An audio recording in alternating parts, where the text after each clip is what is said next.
All right, done. This is going to be awesome. Yes? Yes. Yes. We have had 2 people request first and last. So you will not be first or you will not be last. So there you go. So let's just do a quick thing so we don't have to worry about transition. We'll do 4 groups, take a break, and then do 3. Okay. We have 2 people that are doing individuals online. So let's do and Micah after break. Is that cool? All right. So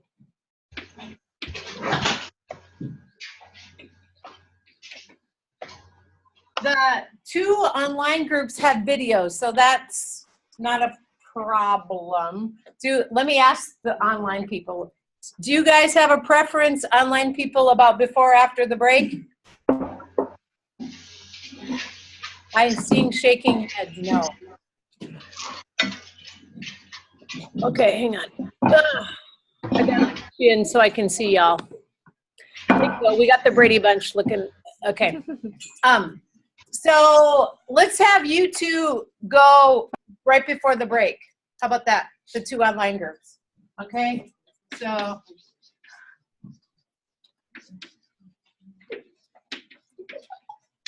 All right, so we've got 2 more. We'll take a second. Okay.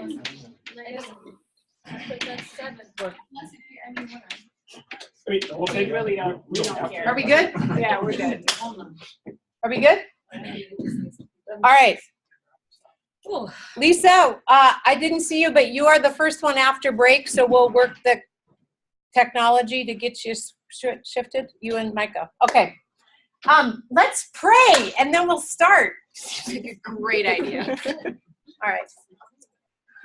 Gracious God, we thank you for this day. We thank you for this crazy group of people that you've gathered from an array of places to come together to learn for a semester. It doesn't seem all that long ago when we were just getting to know each other and kind of learning what it was going to be like to create this crazy learning environment. And here we are, 3 months later, and we've engaged deeply with each other. We've learned each other's gifts. We've worked through hard times together. We've looked in the fog and found our way forward. And mostly, Lord, we've learned about your church and ourselves as a leader in it. Lord, I thank you for the work that has happened. I thank you for how serious these students have taken these challenges and trying to honor the communities and the ministries that are going on at the same time of being challenging and wondering about future opportunities. Lord, I thank you for especially our online students, but not only them, that have overcome challenges and not let the little things of this semester get in the way of the big learnings. I thank you for the children that have been born and for the encounters that we've had in our own lives throughout this semester and how they have somehow explicitly or implicitly added to our learning for this semester. And Lord, as we do our presentations today, may this not just be about passing a grade or passing a class, but actually about leaning into what it means to lead in your church in this time. May we appreciatively support and encourage our fellow classmates while we also curiously listen and wonder about what this says for us in our future calls. All this we pray in your name. Amen. Amen. And with that, Jacob's Well. Oh, hey there, guys.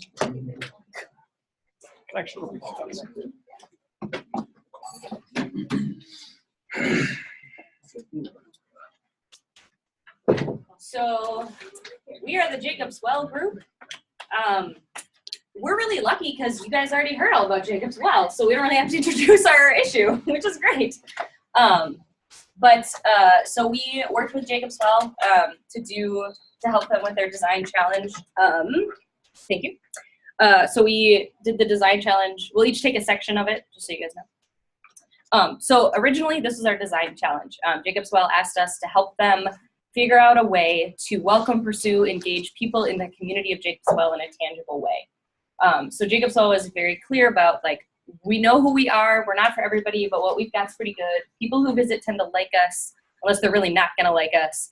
And then, but the problem is it's just getting people in the door. It's not retention. It's just getting people in the door, butts and pews, which was really cool, and right away focused us into how are we going to get people in the door. After doing a bunch of research and thinking about it, what we heard a lot from Jacobswell was people want to invite their friends or their coworkers into Jacobswell, but they don't know how, or they're uncomfortable with it. So we switched from inviting people in to saying, how do we equip members of Jacobswell to invite people to the congregation? It changed our audience. So we flipped it from the Jack and Jill audience, which is what we heard about when they did their presentation, and inverted it to be the Jacobswell people. So we started looking at who went to Jacobswell, what their experiences were.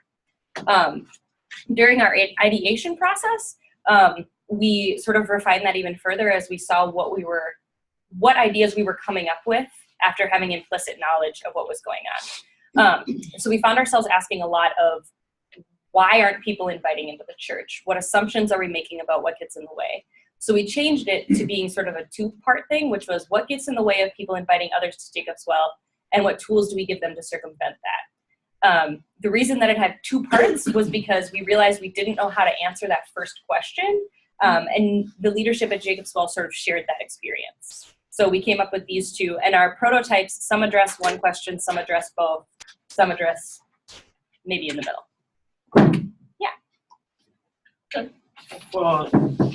For our research notes, we found that the attendance stands at 170 to 275 attenders, and the kids are more, the 60 kids, and 20 middle school age children. For the elderly, they are between 40, 50, and 60 years old. And how do people hear about Jacobswell?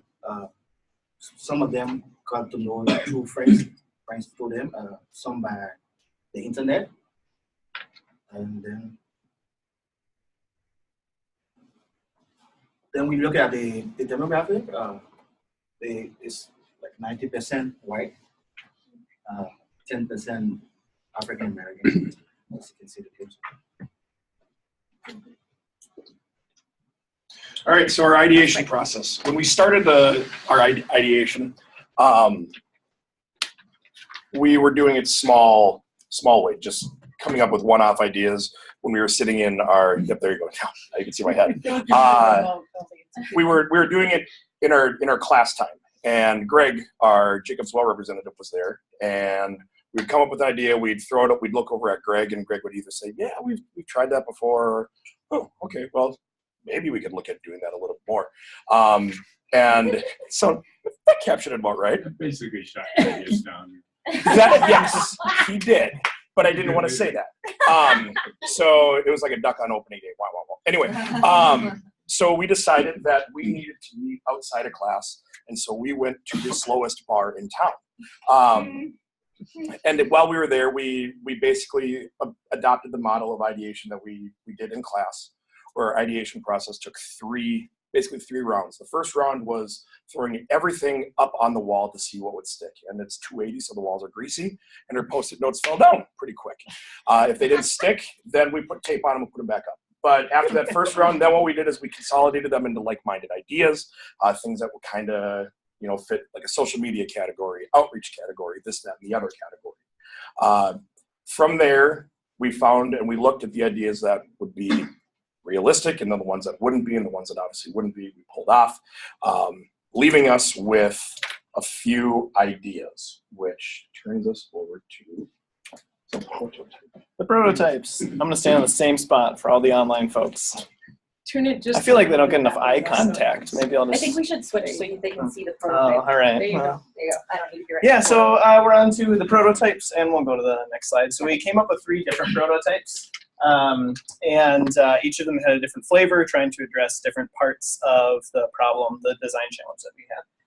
So the first one was a kind of a 3-step or maybe even more process. So it starts with the leadership, and we wanted the leadership to get together and talk about what is evangelism for their community, what does it look like, what do their people think about evangelism, how does it work, when is it done well, when is it not done well, and which would then eventually change over into a message series, not a sermon series, it's a message series. And that really doesn't even capture it for Jacobswell. It's more of an experience of Sunday morning attendance.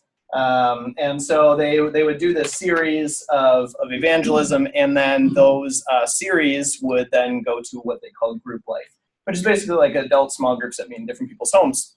They have a large retention rate or participation rate with their group life and their congregation. So the group life would then talk about the sermon series in a smaller setting, and the group life leaders would be trained into how to encourage their group life members to invite. And then it would end in some kind of a special event. It could be outside of a Sunday morning, or it could just be a regular old Sunday morning that is the invite Sunday morning, so that everyone can practice doing that. The second prototype that we have is a message snippet. We would take recordings from their messages, and that we would have a group of people that would go through them and find a highlight of that message that then we'd take out as a snippet that congregants could pass around, and that could also be available on their website. Jacobswell knows about the 7 touches theory, that it takes 7 touches before someone will participate in their community. And so we figured that when someone shares a message snippet, that's 1. When they listen to the message snippet, that's 2. When they click the link to go to the website to listen to the full message, that's 3 touches of the 7 touches. Assuming that's the way the touches work. None of us are really sure, but hey, it could be. And lastly is the storytelling event at Minnehaha Falls. Jacobswell is close to the falls, and so it would be a time where they get everyone together and share stories about what the word evangelism means to them, or how they've experienced that positively or negatively, different ways that they've tried that, having people share success stories of either being invited or inviting successfully. So those are our 3 prototypes. Okay, the next step is testing the ideas with folks from Jacobswell, since we want to refine the best prototype. And why we did that is just they were the ones who initiated the ministry, and they are closely related with the ministry, and we did with them. And the feedback is for the first sermon, for the first prototype, which is called sermon snippet, they say that it's a little bit correlates with what they were doing before, like the podcast and these things, and is almost related with the current practice. And even if, but they like it and they say it's very good. And the second prototype is about storytelling event at the park, and it's as I say that it's if we ask people to invite other people, they may feel as they are just kind of salespeople or not feel comfortable, and they say that they are the best inviters are those who are first comers. And the third prototype, the third prototype is about 4 steps, and they asked about how do we use metrics, and they say that since there is some kind of evangelism and this kind of word, and they say we don't apologize for that kind of usage if we think that it's beneficiary and it's useful. And our learning from this testing is that deep listening to the community is something that helps us to serve the users best, and the Jacobswell people were very open for experimentation and to deal things together for change, and how to deal with our metrics is something that we learned from the testing. Thank you.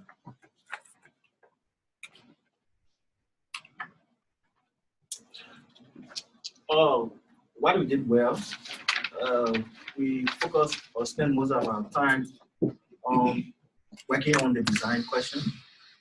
And we were actually supposed, what we're actually supposed to be doing in addressing, and we focus on what actually needed to be addressed, and we did it without a good understanding. And one thing that we failed at is we didn't have a total buy-in from the leadership that we were working with, and we attributed that to our lack of communication early on and getting buy-in into the community. We didn't visit the church as a group as we should have, and we didn't ask how we could have participated to do a testing and rollout in their community. Instead, we pitched it to the leadership, and so we weren't able to collect any data on what the prototypes would have done through testing and rollouts. So yeah, we learned that we needed to communicate early on to participate in the community so that we could be more proactive in that. Our takeaway is couldn't do this by ourselves.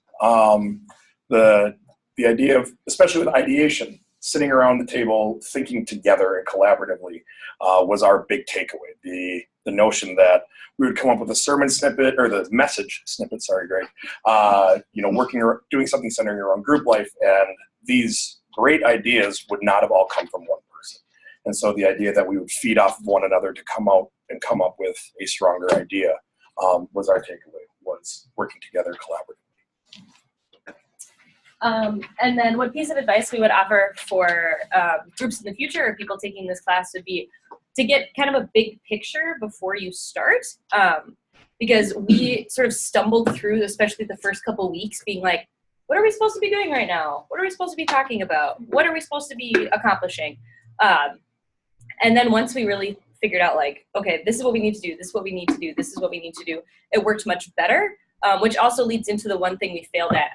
We felt that if we had started that process significantly earlier and sort of had a track, it would have been much easier to have set up and say, okay, here's what we're doing, Jacob's Well. Here's a way that we're going to, by this day, we're going to have 3 prototypes for you. If you like one of them, let's try to roll them out these 2 weeks. How are we? And also that would have been a really good time when, like, one of the things that Jacob's Well pointed out to us was needing measurable metrics. Like, we had never thought that far out because we hadn't considered, we were just moving like one step at a time, which was good. And I don't know, I think for all of us, we like really enjoyed the project. It was really cool. And it was just a little, we were like, oh, now we want to like do it. Oh, it's the end of the semester. Yes. Do you guys have any questions? We went sort of fast. So is there anything that stuck out to you Great, we got guys? 5 minutes for questions. Oh, perfect. All right, thanks everybody. Sweet, awesome. Yeah, good. You're not out of it that easy. Oh, sorry. Yes. Yeah. Okay, before I ask a question, just to congratulate you, the way how you did your job, the way how you presented. And I like the idea that you are sitting together with these people, and so what you received was not a work of only one person, but it was like a collaborative kind of work, which is very good. I think this is why you can come up with very strong arguments, and that will not only be arguments from the researchers, but from both groups. And it's good that I can see different people in the group from different backgrounds, from Liberia, from Ethiopia, from America. And these diversities, I think, is what creates innovation. Okay? So for me, I learned very, very good. Your work is very, very good. To that end, Congratulations. the online group would like you to just quick introduce yourself. And if you yes. could just say Yeah. something about your program or ministry context and stand kind of where Laurel is, and then we don't have to move the camera. Laurel, kick it off. Oh, hi, I'm Laurel Mattoon. I'm an MDiv, never gonna graduate. And hopefully, yep, I'm Super seeking, duper senior. oh, I've been here like 6 ELCA. years. ELCA, Yep. yep, I'm ELCA. This is actually my last Just class. move in. Okay, There you go. I'm Perfect. Siafa Yasia from Liberia, MA Leadership and Innovation in Ministry. Hi, hello. I am Adana from Ethiopia, a line MA second year student. Thank you. Hi, I'm Bryce. I'm a MDiv senior. ELCA. Yeah, And that too, I'm yeah. Calvin. I'm MDiv, somewhere in between with the ELCA. Pre-internship. You're pretty, yes. Yes. Yeah, pre-internship. Thank you. I did have a Half a question. credit away from registering Tuesday. How did you guys arrive at the word evangelism? And how did you define it as a group? So this was like a big thing for us because our group especially talked a lot about the cultural differences of evangelism and how like in my family, evangelism is a word we're very comfortable with because I come from a missionary family.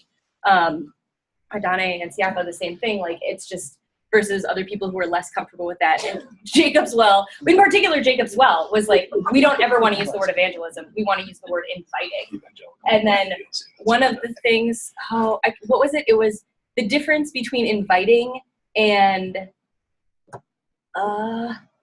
Proselytizing. no, it was like inviting and welcoming. That there was an active Oh, yeah. difference. I don't know if you remember this right, but there was a difference of like, evangelism was an active seeking out of people versus something else being just like a happenstance. Because something that Jacob's Well shared frequently was that people like loved Jacob's Well, and it wasn't like, I feel like I need to invite people. It's, like what they have is really wonderful and they want to share it with their neighbor. So we use the term evangelism a lot because we were comfortable with it, but we were very conscious of like, if we were to roll out, we would use terms like inviting or engaging because the community would not want it. Got it. Yes. I appreciate that. Thank you for clarifying. Yeah. One more question. Yeah, right here. So, did you all feel that you accomplished the mission? We got a name, right? We got a name. Frederick C. self-grading method. If the mission was to learn something about how to be innovative, absolutely.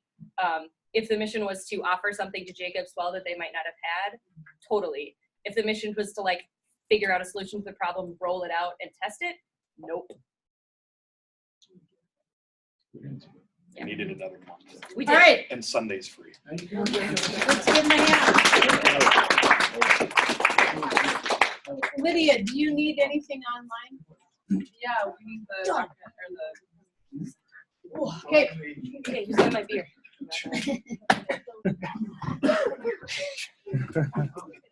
We should have done this at 280. Oh my gosh, that's the best part.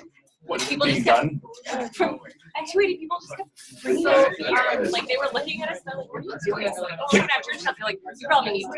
Yeah. Hey, so my What the love? I shared it. It was great. Well, it's buy one, get one free. So Oh, it's yeah. their fault. Yeah. Yeah. There we go. Oh man, share is different than email. Yes. We're smarter with you. So friends, Romans? no. Are we good? Yes, we're good. Okay. One of the ways that we're going to present this is we're going to tell you the story of where we've been over the last 3 months. And Colossal Cinnamon Rolls actually fueled this entire project. So as a way of setting the mood, we wanted to bring those for you. So we have a regular cinnamon roll and a gingerbread cinnamon roll. Please use the knives responsibly or I take them away. And Not into it. It's like a mom voice. Miss Emily. pass Emily, or you want people to come up now? what? I don't know. Let's pass them. Do you guys want to start and then just pass them to the next table? And I don't want any. I don't want any. If I start, you won't get any by the time you get to your table. I already had a cookie and pizza today. Well, it was. Oh, and then you don't realize how big this is. You know how little space there is until you like. Do I have a? Oh yeah, absolutely. We had 6 pieces. They're personal at the time. I'm just Very indulgent. Are you going to be more than just her? But location, I'm trying to get the camera. Or I can move it back. Okay. The podium is perfect. Yes, for sure. I expect. Yeah. You hear the end of that conversation? Okay, so we're ready when you're ready. We're ready when you. You're ready. Excellent. So, like I said, we're gonna essentially tell you a story, and I'll be your narrator throughout the night. So, when we began this project together with Lydia Place, we really didn't have any idea what we were in for. We had heard just a little bit about Lydia, and Dr. Elton had alluded that we might be helping them with questions around sustainability. But still, nobody could tell us what Lydia was or what it was that they were trying to do. We were in the wilderness, and though it was pretty, we didn't know where the heck we were. So what does the research looks like? We're doing the research for a place like Lydia. Very complicated area, but you have to do a research. So our research here actually consisted of two most important approaches. First, we did our quantitative research approach. And what is this? It's only telling us how behaviors are in Lydia. We wanted to know the behavior of the people that are connected to this great organization that is very complicated. And so we did that research, which is going there and seeing exactly what it is. And so our next step was actually the observational approach. And what this did for us was that it simply enabled us to observe Lydia from up close. So what we did was that we went over to Lydia where they meet at the gallery. So somehow went there and we worshiped with them and we saw how things were going, and then we came out from there knowing that, okay, at least we have something to go by. So this analysis or information that we gathered were processed into what we refer to as the questionnaires. And after we did that, we went back to Lydia, and then we met with all of the stakeholders in Lydia, and we met at the pub where you call it Dublin. We met at the Dublin, and actually we got enough information from these people that actually gave us the attitude that Lydia could be redeemed from what we see in Africa. So we knew we could redeem Lydia by just the research and the conversations that we had with everybody. So we had started to get our feet wet in the community and the context in which Lydia operates. We were hearing from Scott, we attended worship at the Dow Art Gallery, we visited people in the Seal high-rise community, and we had gone to HymTap. We were starting to learn the jargon. We figured out what a node is. We've learned who the flesh pots are, that's not as weird as it sounds. And we learned that HymTap is a pretty great way to spend a Monday night. But still, we really didn't know who Lydia was. All we knew though was that they were a church who was operating on a different church paradigm than anything we had ever experienced before. And we came away from a lot of those experiences no closer to understanding what was going on with this place. And we found that really frustrating.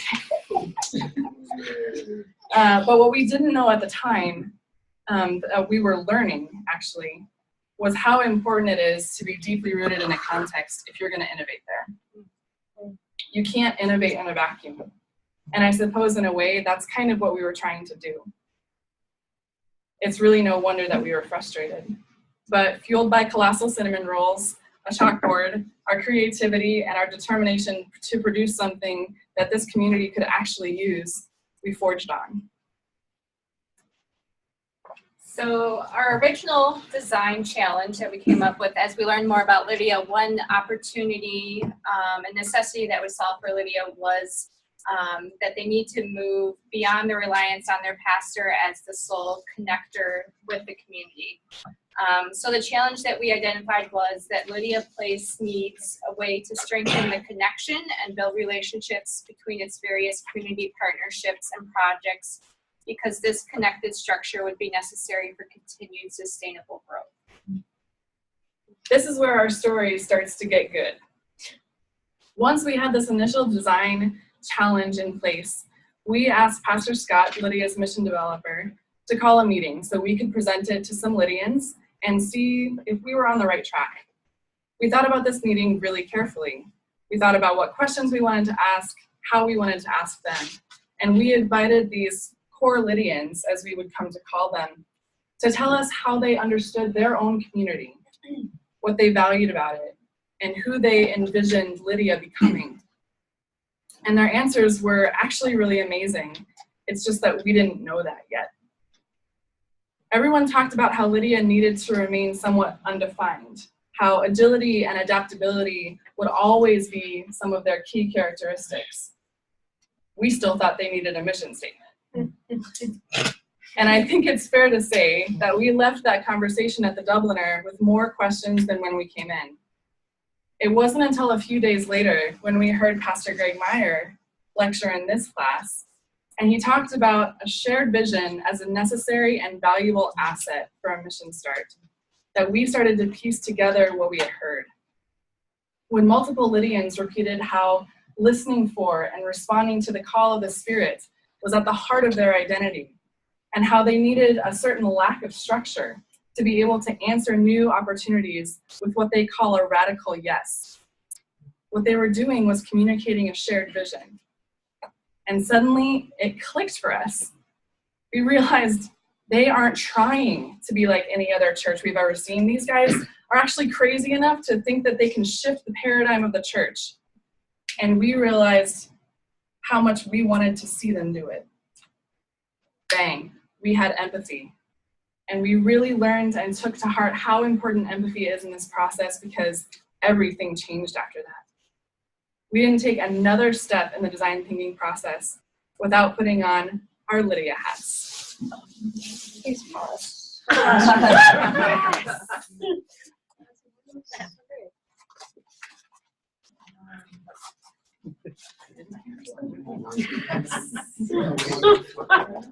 I think we just better, Oh, yes. we better let him see the Lydians. There you go. All right. Every step we took from then on, we were trying to see our work through Lydia's eyes. And I truly believe that it's this moment, this learning, that allows us to call our project with Lydia a success. Things were absolutely not smooth sailing from there on out. We were definitely still in the wilderness. I need to click. But suddenly,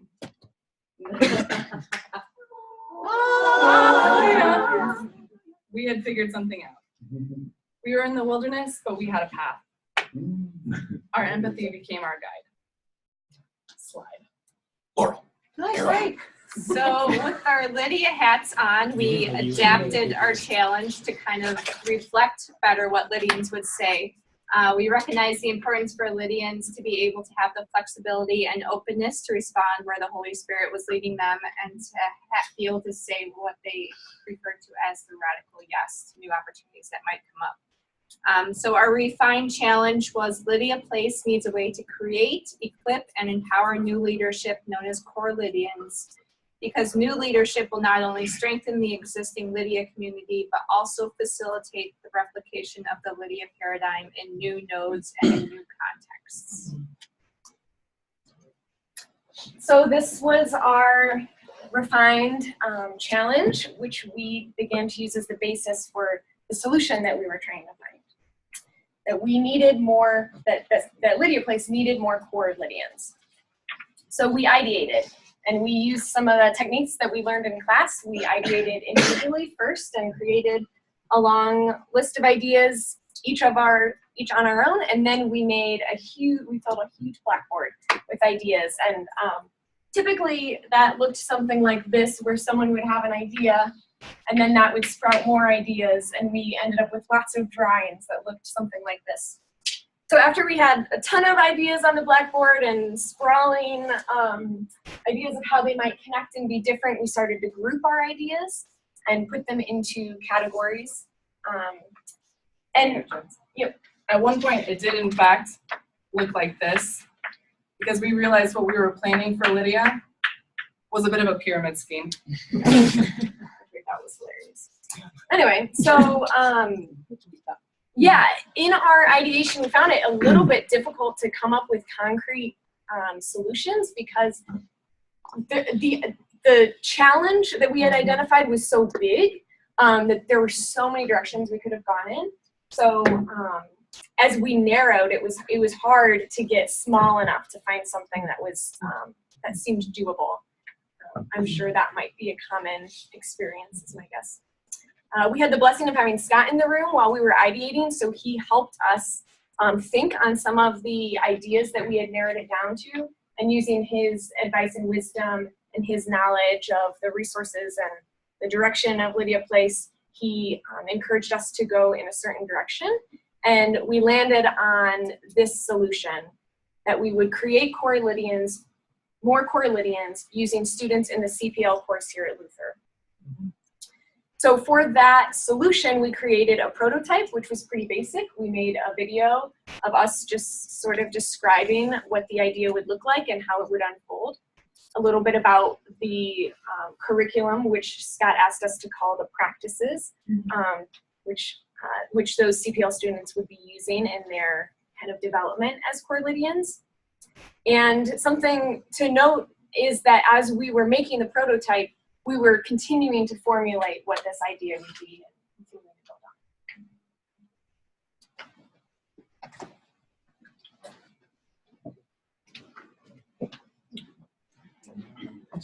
on. Yes, as it is there for Lydia Place Collaborative Community. Emphasize that learning and participation, that is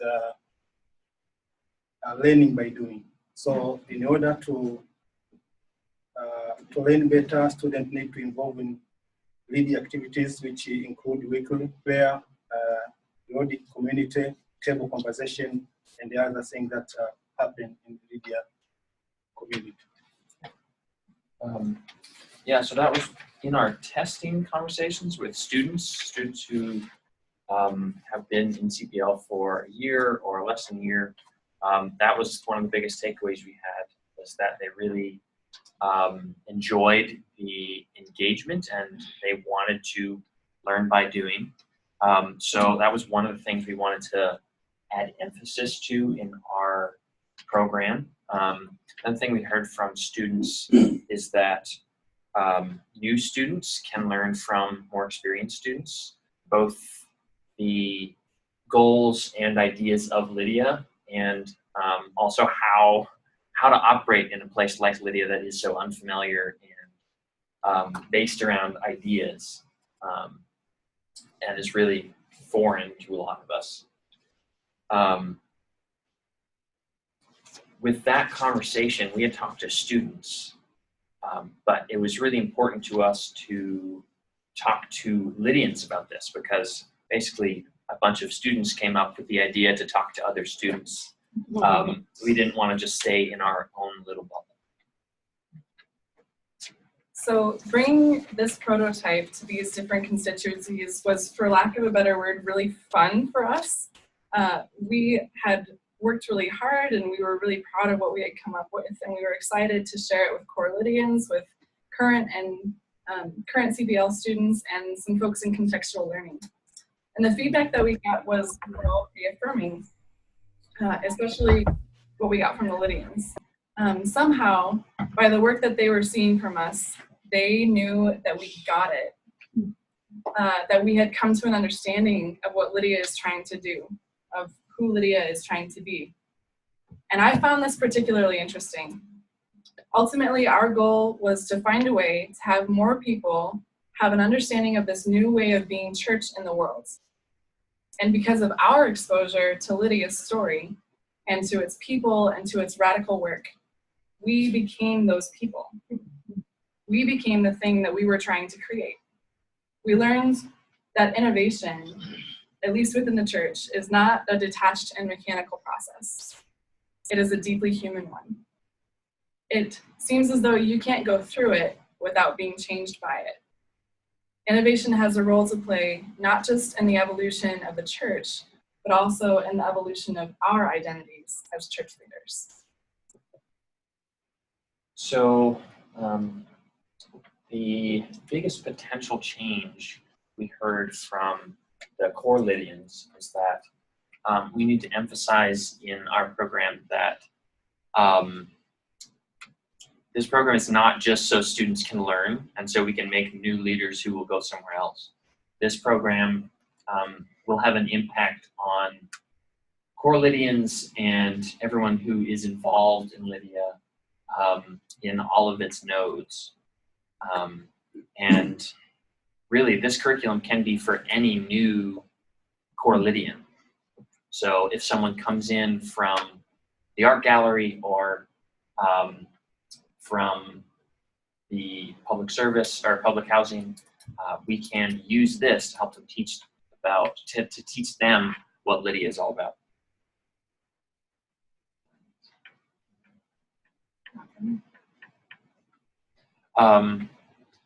My biggest takeaway personally is that we spent a lot of time, we did get a lot of big picture, and because we were in a class and committed to this, we could work through all that frustration of not knowing even what area we were supposed to think about. I think if I were to do this as a ministry leader, I would want to start with a recognized area of need.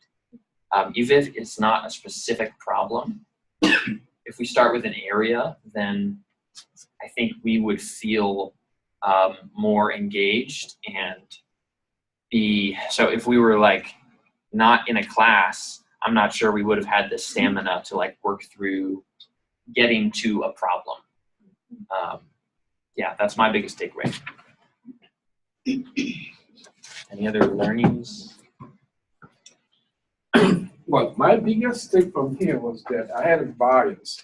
And of course, as an African, going to a bar was not my take on anything. So when I first heard about going to a bar, I said, this will not work. Yes, but when we got there, and I figured out that as Christians, we need to go and find people wherever they are. And that experience is going to stay with me forever. And I don't care what it is. I think this project has actually opened my eyes to a lot of things that I did not know, or things that I had biases against. But I'm glad we did it. Ditto. He said it better than you did, sorry. She was more succinct. Nice, we can clap. Quick introduce yourself, and then we got time for 2 quick questions. So, quick. They're on us? Yep, they're on you.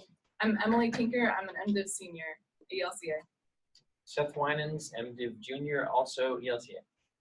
I'm Labla Dennis. I'm a MA student, Leadership and Innovation, first year.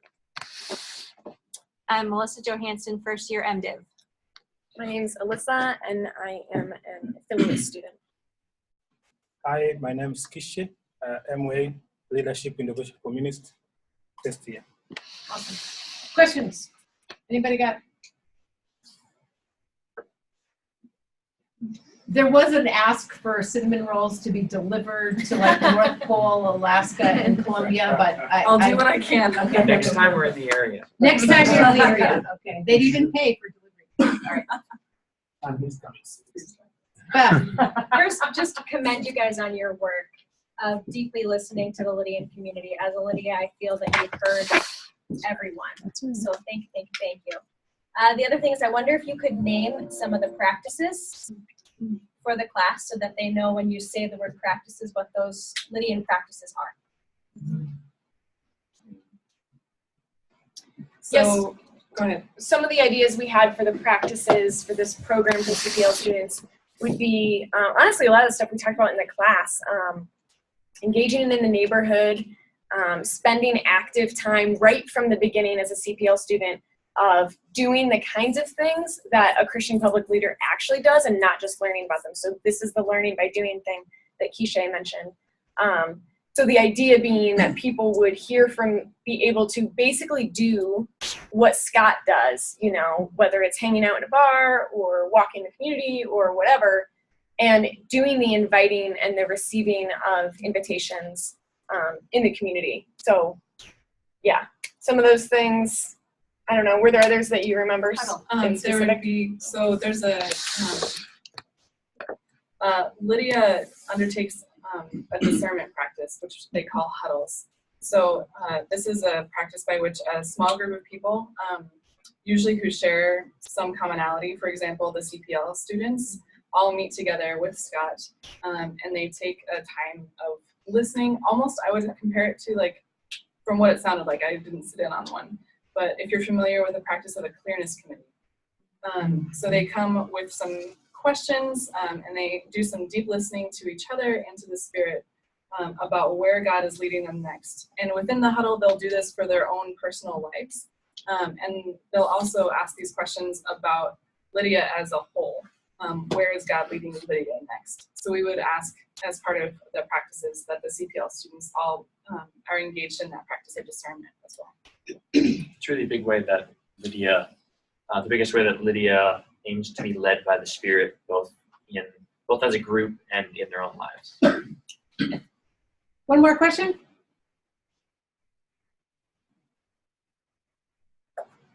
Thank you so much. I have one. Oh. Sorry. I'm gonna let you get off that. How did you balance Scott's presence and not presence? Some of it was literally by calendaring, right? There's some key parts at times when he wasn't there, so you had to work that out. But how did you balance that? Because you're right, you didn't have here's the thing right away, right? So there was some meandering. What was that process like? He's not here. No, I mean, it's not throwing anybody under the bus anyway, so. Well, I think I can say this, Scout process were both good and sometimes not too good. Yeah. The fact is that when Scout starts to talk, he get in. So you have to say, let's stop here, let's focus on what we want to do here. And so it was like that. But in some other ways, when he comes, he brings productive ideas that we could go on. So it was good in that. So you learned over time Yes. how to do, what's the best engagement Right. with Scott and what you're like, no, we have an assignment. Yes, and we have to do this. Yeah. I would say also, sometimes it was really advantageous for us to have to go where Scott was, because that actually put us in a context which we might not have been in otherwise. And that led to its own kind of learning. I would say the other thing was that, And that was not always planned, but it kind of happened, right? right, Yeah. exactly. The other thing is that when on the nights that we knew that Scott was not going to be with us, whether that was planned or not, I don't think it really was planned, but we may have used that time for more. I want to be clear is that, like, we were judgy about Lydia for a long time. We thought, like, they didn't have their act together and what's going on, and it took us a long time to move through that process to really understand what Lydia's doing, and to be able to, like, get on board with that. So I appreciate the time without a critical observer to actually be able to go through that process and not have to jump from one space to be inauthentically somewhere where we weren't yet. Helpful. Thank you. It is crazy hot. All right, we are now going to Nebraska. Runza. We have lost our attachment, so let's figure out what that is. There you are.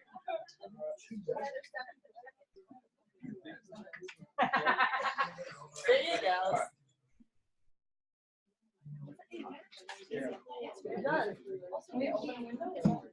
Yeah, you guys can. Just the thermostat was set to heat and it was just blaring heat, and now it's set to auto, so it should cool down.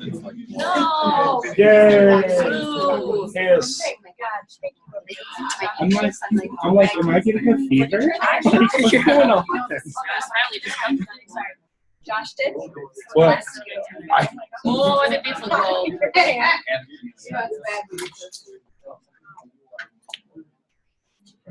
All right, can you see me okay? All right.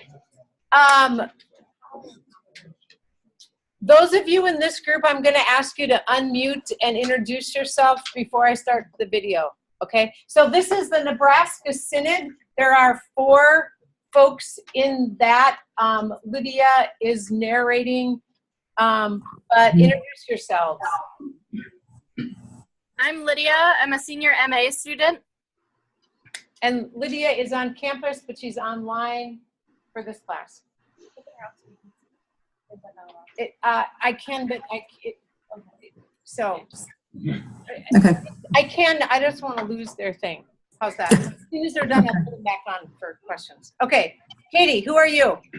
I'm Katie. I'm a first year MA student in the Innovation and Leadership. And Katie, where do you live? In Bogota, Colombia. Colombia. We have that. Okay. Mary, take us north.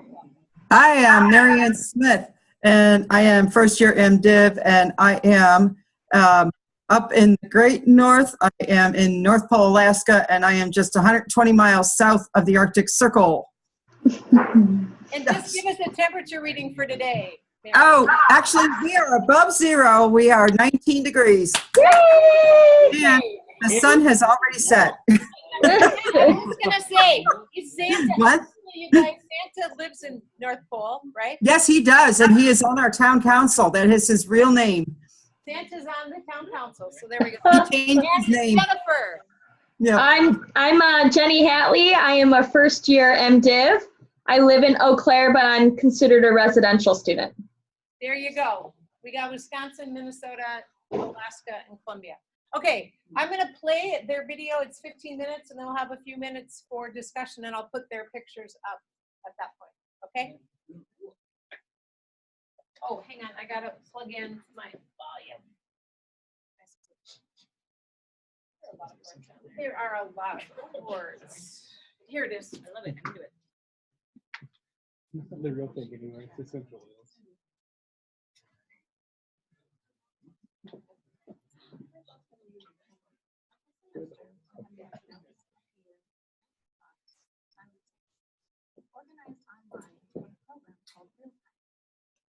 Our group found it easy to keep track of things via mind maps.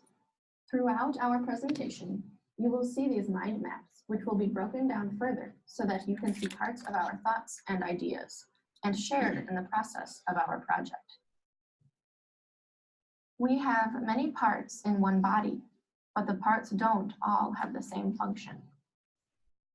In the same way, though there are many of us, we are one body in Christ, and individually we belong to each other.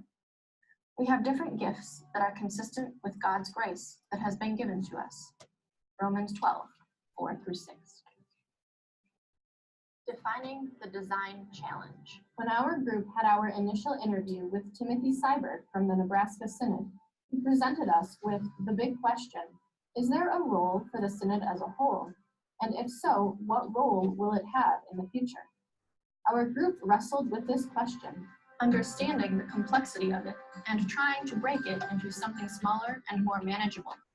But with each point of view statement we came up with, we felt as though we were falling short of the question.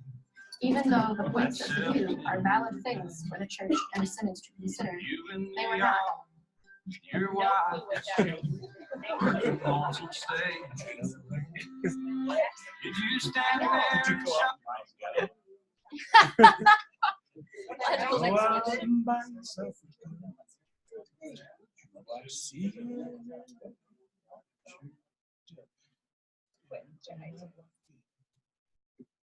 No, I want to see what comes up next. Brand new, but Ben Rector. Not to be confused with Ben Rector. I think that Or Ben from the rectory. Touche. I did too.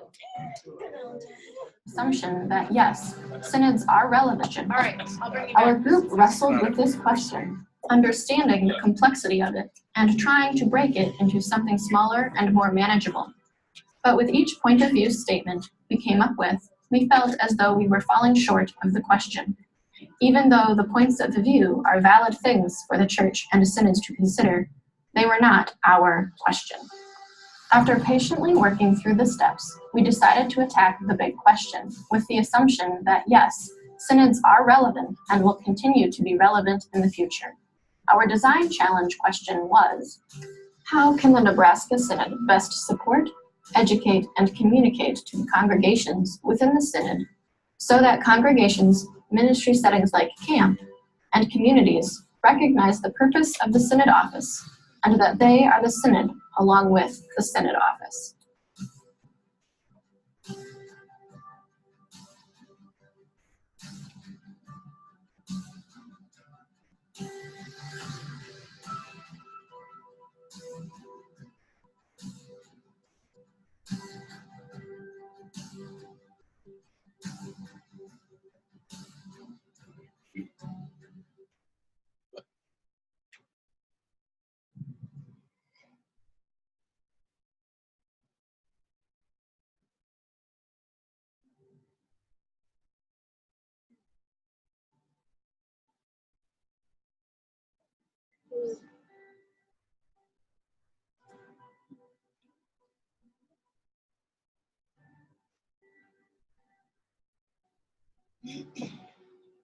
Research notes. Our research took place through conversation with key leaders in the Nebraska Synod, primarily that of Timothy Syberg, Director of Stewardship of the Nebraska Synod.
Ideation process. As our group was unable to meet face-to-face, we found a challenge for how best to communicate and work through our ideas. We found that the program Real-Time Board worked best for our group to process our ideas. In the Real-Time Board, we were able to clearly communicate through ideas, questions, and findings. We worked through steps which helped us to identify the design challenge, research, create a prototype, test the prototype, and exchange feedback.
Prototype video.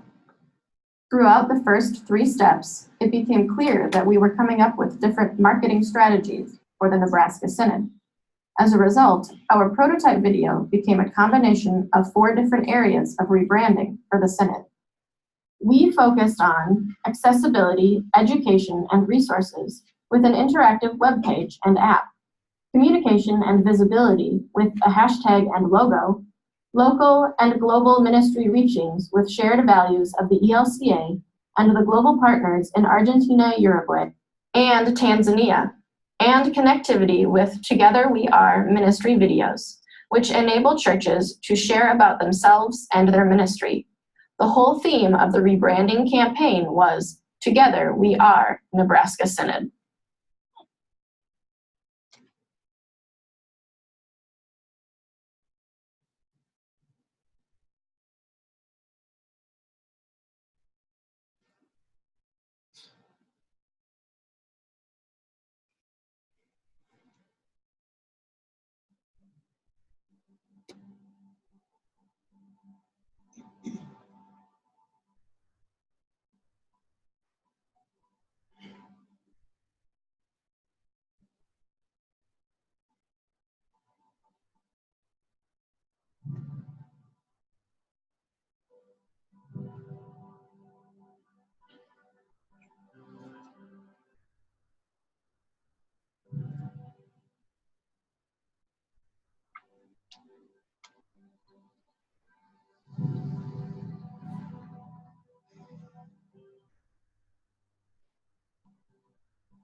Testing and rollout.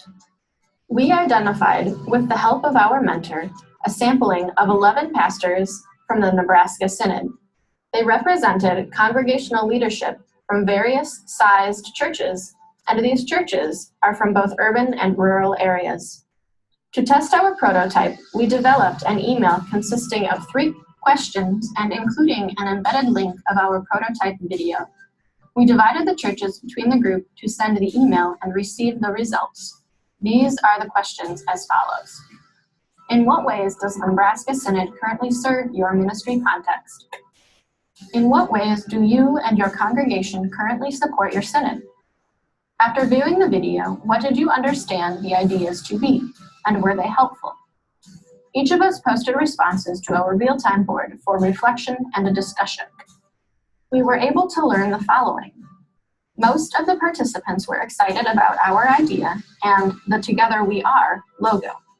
They felt it was easy to understand and a good tool for teaching about the synod system and encouraging a more united relationship. We were reminded to include materials for those in rural areas who may not have connectivity or who are not comfortable with technology. We used our responses to further refine our prototype. We added elements to our project, including a brochure that can double as a bulletin insert or mailer, as an example of one way to reach out to those in rural areas. We included all aspects of the ELCA, the local church and the community it is a part of, the Synod office and staff, the global partners serving with the Nebraska Synod, and the greater ELCA. We also were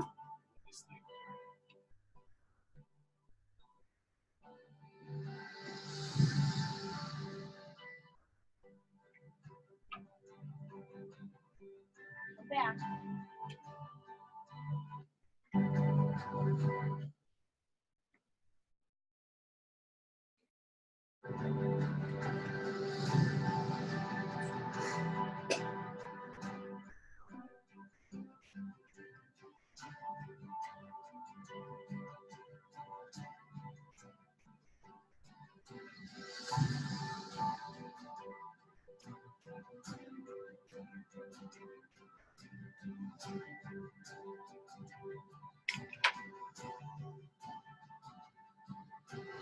Overall learnings.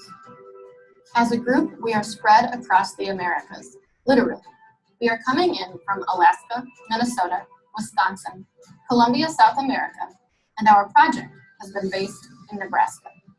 This presented challenges in itself, but as a group, we were optimistic, honest, and creative in coming up with alternatives to being together in the same space. We got off to a rocky start, but we are not calling it a failure. We did learn a lot from that experience. We learned there is struggle that comes with trying to have meetings like this online. To overcome this, we delegated responsibilities or roles to each group member. We learned that we needed to have each of our microphones unmuted to facilitate better and more natural conversations. There are several takeaways for each of us. One of the biggest things we learned or had affirmed is that we are all natural leaders, but lead in different ways. Another important takeaway was what we learned as we were creating the design challenge questions. Do not be afraid to go for the big questions, and to be aware of making a simple question complex. Some advice we have for other innovative groups in the future.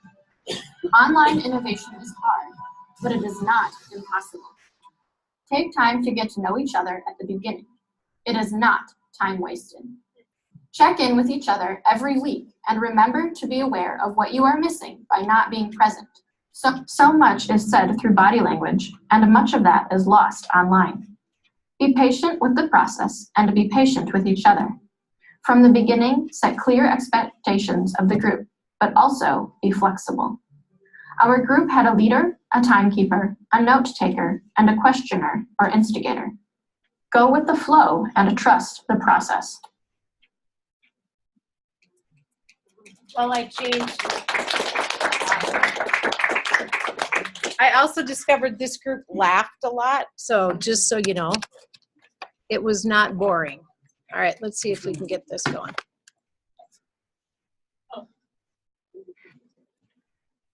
There we are. All right. Now the rest, you're all on screen, so just know that, everybody. All right. Raise your hand if you were in the group, just so people can see. Michelle, Jenny, okay.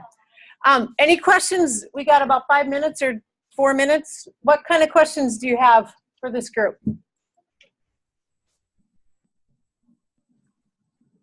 Wow. They're speechless, Mary. Yeah, I know. Wake up. Back from the Nebraska Synod. What kind of feedback did you get from the Nebraska Synod? Well, the bishop was very succinct. He said, "Hey, that's cool."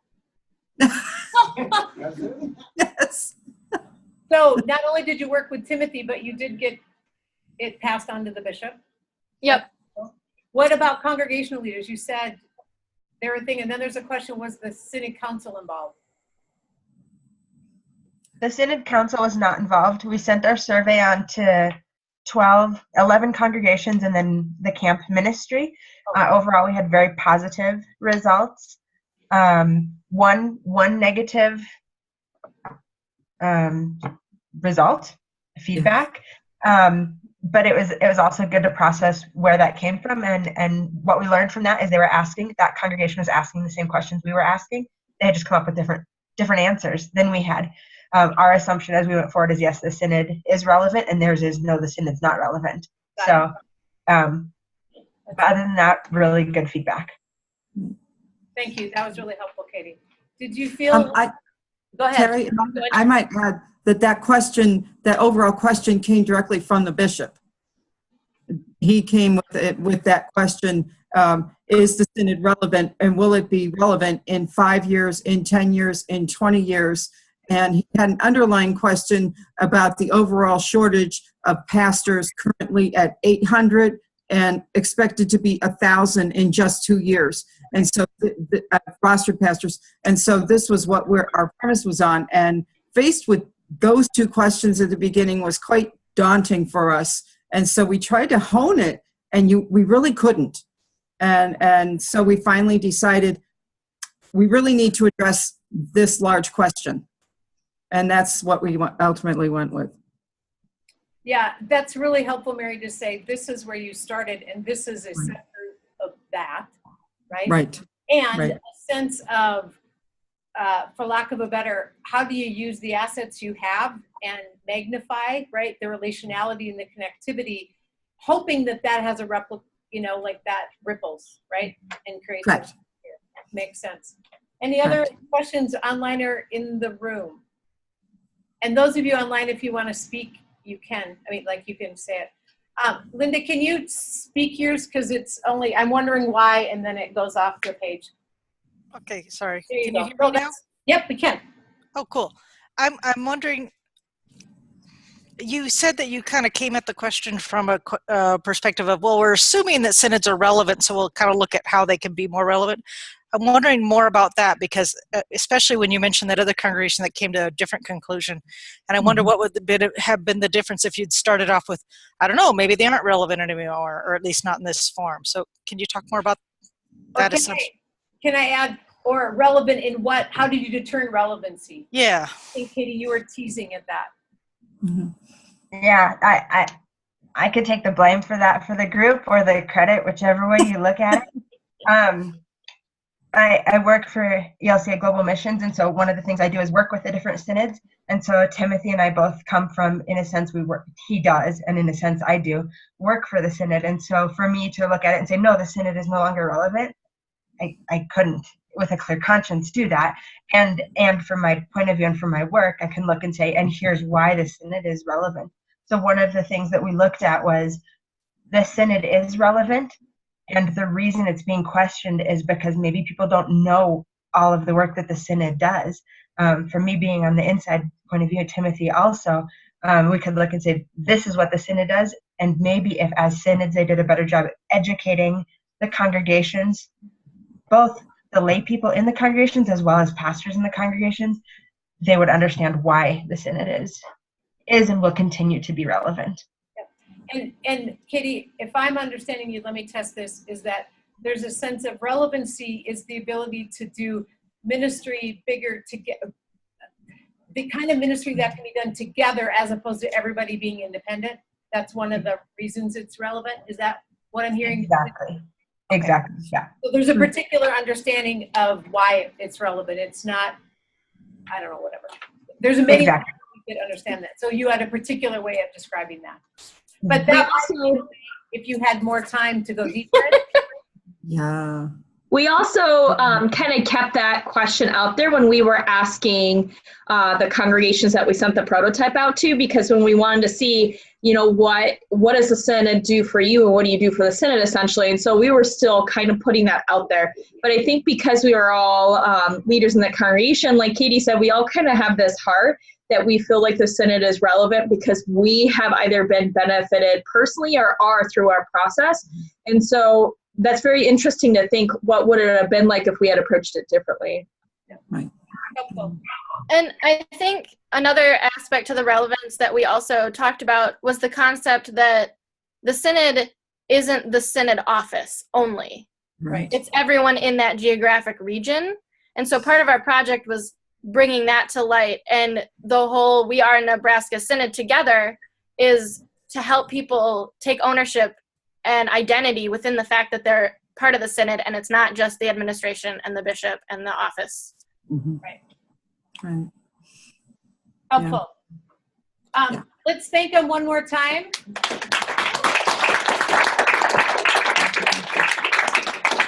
And now we're going to move to the other online group. So why don't we have you guys introduce yourself, and then I'll move it to the video. If you are in the ELCA Innovation Group, and then the two people in the room can introduce themselves. So online people. Don't be shy, folks. Hi, I'm in the group. I'll start. I'm Ashley. I'm in Bismarck, North Dakota. This is my second year at Luther. I'm going towards my Master's of Arts in CYF.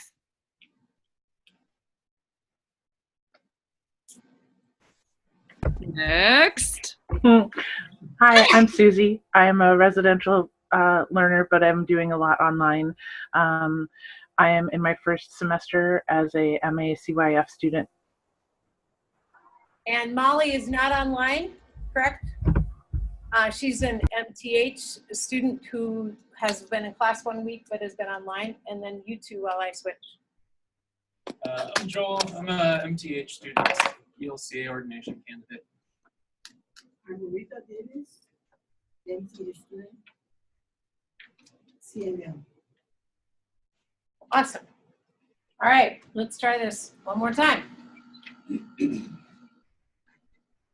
There we go. Our group was a combination of online students and residential students working with Linda Bobbitt from the ELCA churchwide offices. I am Rita Mila Davis, a member of this ELCA group, defining the group's design challenge. I'm so grateful to be a part of these great design thinkers. According to research, when a design challenge is defined and framed, half of the problem is solved. This is exactly what this group did in 3 bullet points. 1, the problem statement. It's difficult to get an accurate assessment of congregational vitality. 2, the audience, the ELCA congregational leaders, constraints cannot be synod facilitated, but can be promoted by the synod. Budget of $100 must be completed in less than a month. 2 weeks is ideal. Must include an ongoing supported relationship with the congregation that involves planning, implementing ideas, and accountability. Must be something congregation want to do or are motivated to do. Thank you. Once the design challenge was defined, we moved into the research piece of the project. Understanding our assignment and the work that had been done, we moved into trying to create a better understanding of the congregations being reached. We first decided to speak to the DEMs within the synods.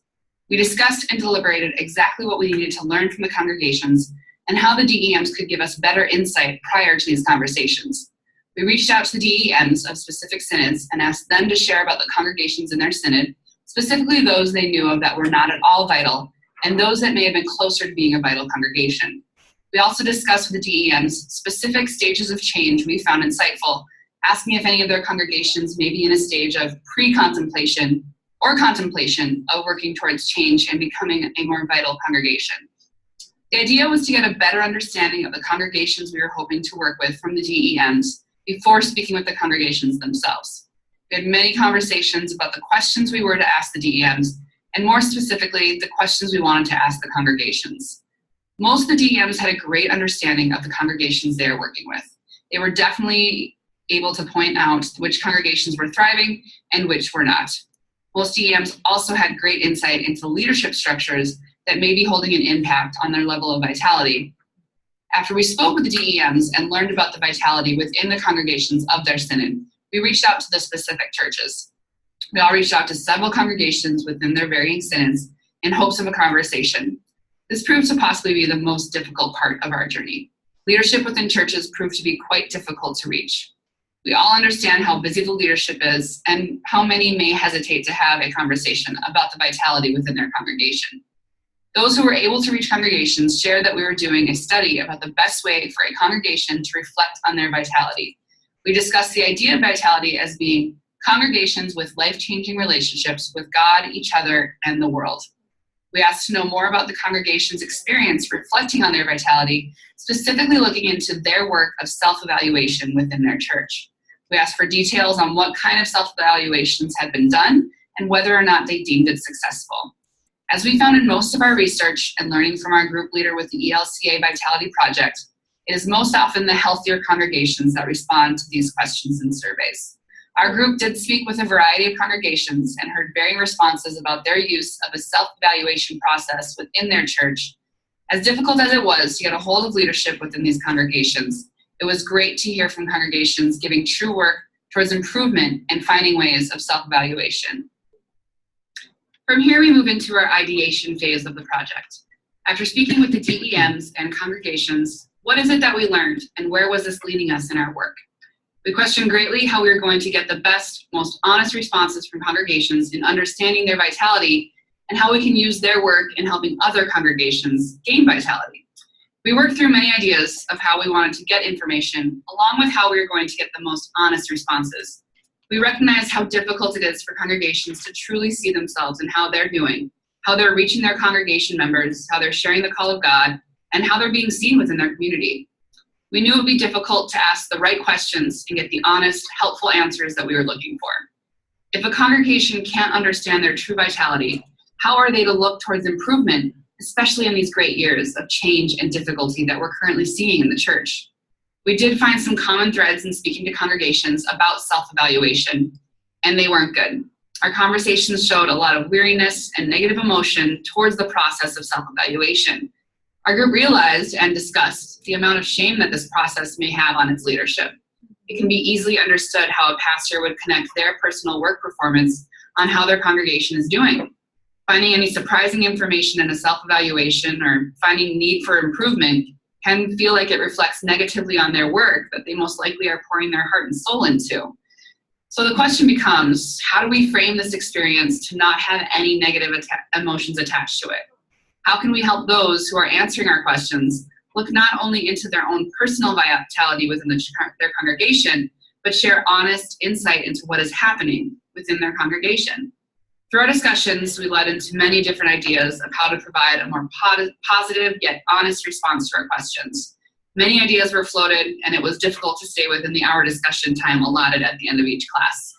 After discussing all different kinds of ideas and ways of gaining insight to these congregations, we put together a survey, actually 2 surveys, and Joel is going to tell you more about that. Our prototype was an attempt to design a survey that would get more honest responses from pastors about their congregation's vitality. So using our research, we designed 2 surveys. One is a control group and one for an experimental group.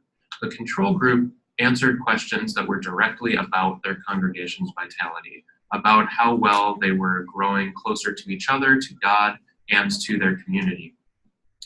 Now, these questions were not so different from the questions that were answered on the congregation's annual report, questions that they would be familiar with already. The experimental group first answered a series of questions about the act of reflecting on vitality itself.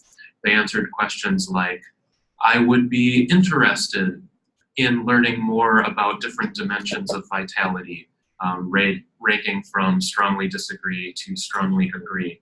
Or, I would be disappointed if I learned that my congregation was not as vital as I thought. Strongly disagree, strongly agree. Or I would be capable of handling any changes that needed to happen as a result of my congregation's vitality being lower than I thought. After these sorts of questions about the act of reflecting on vitality, they then answered the straightforward vitality questions. Our goal with this was to see if reflecting on the act of evaluation ahead of time would make people a little bit more open and a little bit more honest as they actually did the evaluation in the second part. To roll this out, we had a list of contact information for every church in the ELCA that had reported on their 2016 annual report a vitality score between 4.3 and 4.9. That was a total of 1,455 congregations. Out of those, we had valid email addresses for 1,388. So we sent emails out to all of those congregations. We split them into 2 groups, the control and the experiment group. So half got the long form with the reflection questions followed by the vitality questions, and half got just the vitality questions. Our initial response to sending out the surveys was interesting and useful. We received comments from a number of people that they really wanted to see what our results were, and they were very curious about the survey. We heard from somebody that they had never thought about evaluating their congregation in terms of the word vitality at all.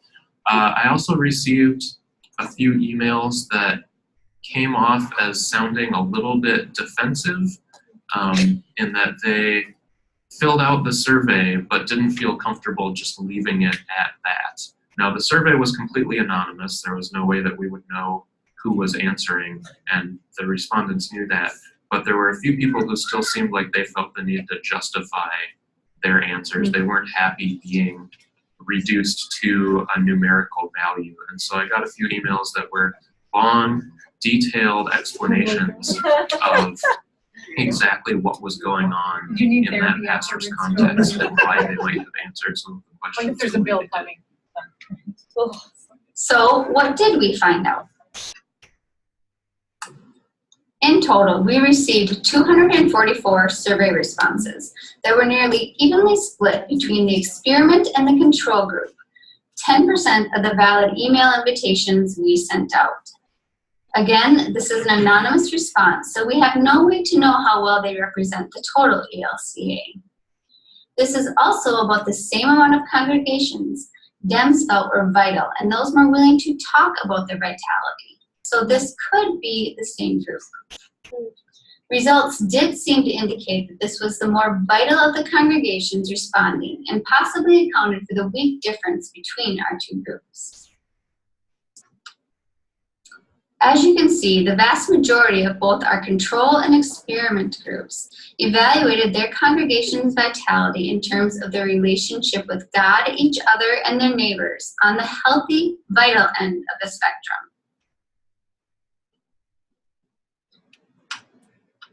As far as sustainability, you can see again that the vast majority of respondents placed their congregations on the spectrum, indicating they were stable or growing. Our results did not seem to show a statistically significant difference between pastors that answered questions about the act of evaluating their feelings before answering the vitality questions and those that just answered the vitality questions. Correlations between responses were found that indicated emotions did play a large role in how evaluations were responded to. These seem to indicate that pastors felt the vitality of the congregation reflected on their leadership and or their feelings of helplessness and anxiety concerning their ability to change the situation. This may also indicate a lack of trust between the congregation and church-wide offices. All this leads to more challenges to be further explored in innovative ways that perhaps break the mold and radiate a new thing.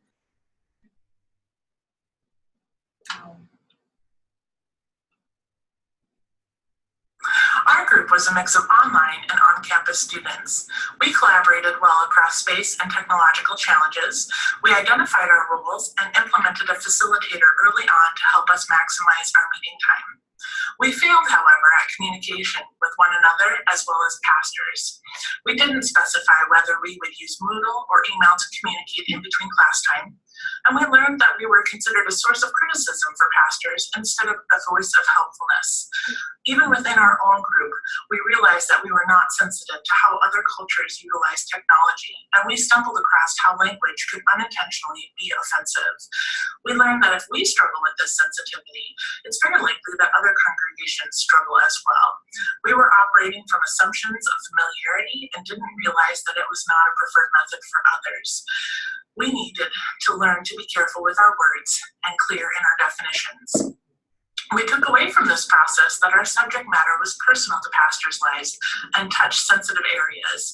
How we communicate and how we are perceived matters as we attempt to innovate. A piece of advice that we would share is to pay attention to the impact of the questions that you ask participants and leaders. Use your emotional intelligence. Even small things like asking questions is risky. Redefinition is painful. Be prepared to feel great about good work that you've done, but also expect to feel discouragement as holes are punched in that good work. Fear not, progress is still happening.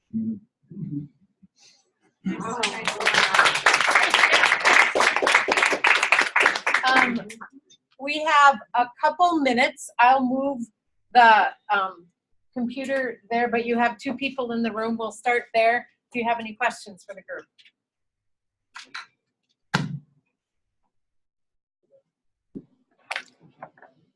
Come on. That was nice. Yeah. Somebody's got to say something about the 1,000. How do you send 1,500 emails? Is it on Many servers now think that I am a spammer. Interesting. That was one thing we learned through the process. When I tried to go and send reminder emails, I got bounce backs on most of them with a message blocked from the server. So like the first batch went out fine, but then when I did it again a week later, I had been flagged by a bunch of. Interesting. So all the pastors reported you as spam? No. Okay. I was like, the servers that automatically monitor for that kind of thing were like, hey, this guy's sending out this. Right. If you didn't catch, wow, was just offered up that way. Micah, do you have a question in there? I can't see that. I just know it's from you. Do you want to say something? Yeah, I was just wondering if they actually calculated statistical significance, and it sounded like they had such a good large data set that I'd be surprised that they didn't have significance. Yeah, somebody want to talk about the data set and what you do with that? So Linda did, I was just saying, you might want to defer to your leader. I bet she had something to do with that. Linda did the actual analysis, and I'll let her jump in if she wants to. But yeah, she helped out a lot and did all the things with t-values and lots.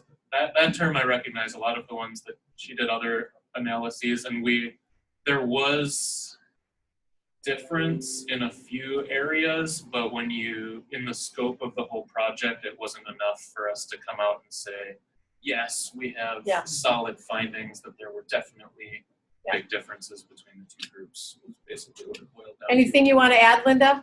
Or is that fair? Muted. Linda, you're muted. You're still muted. Sometimes you push unmute. There we go. I think your husband did that for you. I think he's tired of you talking. I'm just kidding. Pretty much, yeah. No, the two charts we did show had significance the first run around with it, but when we did more analysis, it messes with your statistics, because if you throw enough spaghetti on the wall, something's going to stick, right? So you have to change what you consider to be significant. So when you add that factor in, then all of a sudden they were on the edge, I guess is what I would say, which may be because our sample was a lot of really pretty healthy congregations. And it also might be because the difference between the two was the one group said, yes, we're super, super strong. And the other group said, yeah, we're pretty strong. Nobody went from, yeah, we're super strong to, no, we actually suck. So that's the other reason. Helpful. Thank you. And what we did, the significance we did find was more in correlations between questions on the survey. And so we found some correlations between things like pastors who said they would have a hard time dealing with a negative evaluation and who said they would feel personally shamed if there were a negative evaluation. So we found those emotional links that we talked about were actually stronger supported by the data. Interesting. Differences between the two groups. Couple other questions. Are you planning on sharing this information? I know that you said something about churches were asking Yes. Linda's put together a document with all of our input, and it's going to be on the Congregational Vitality Project webpage. Will you also be publishing all the nasty emails? Yes. I'm not in this. We want Linda to introduce something, Ashley says. Can you see that? Just introduce herself and kind of her role. Thank maybe. you. Yep, that would be good, Ashley. Linda, will you do that? Because I think part of this is, where does this stuff go?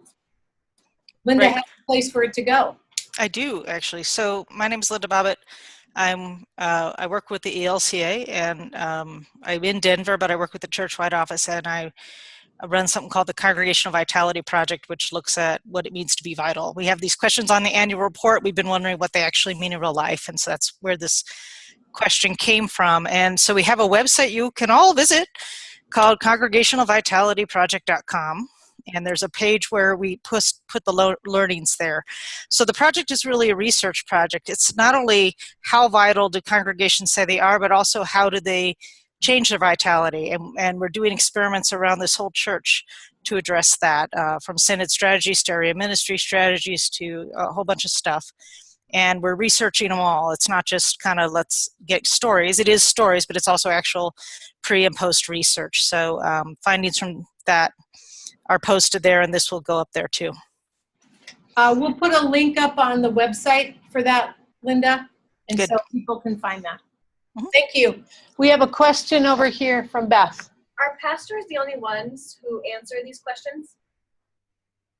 Yes. Yes? No? Is it true, Linda, that pastors are the link from churchwide or synods to a congregation? Yes, and there were a couple reasons for that. The main one is we don't have contact information for lay people in congregations. They changed too much as well. Although I think we'd get really interesting results from the lay people. That would be the next step for sure. Yep. And that was another interesting thing that we learned when we did the initial conversation with the vital and the non-vital congregations that were identified by the DEMs.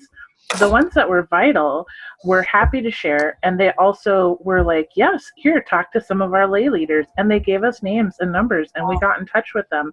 They regularly did self-evaluations within the congregation that were not connected to the synod evaluations. Now, the ones that were not as healthy were not as interested in sharing and didn't give us any lay leadership to speak with. Helpful, Susie. Greg had a question No, it's kind of, I mean, there's a comment. Yeah, I mean, there's a big difference between just members of the congregation and the pastor. I mean, you've got other staff and other leaders that, right. My staff won't let me fill out our annual report. They don't even let me see it.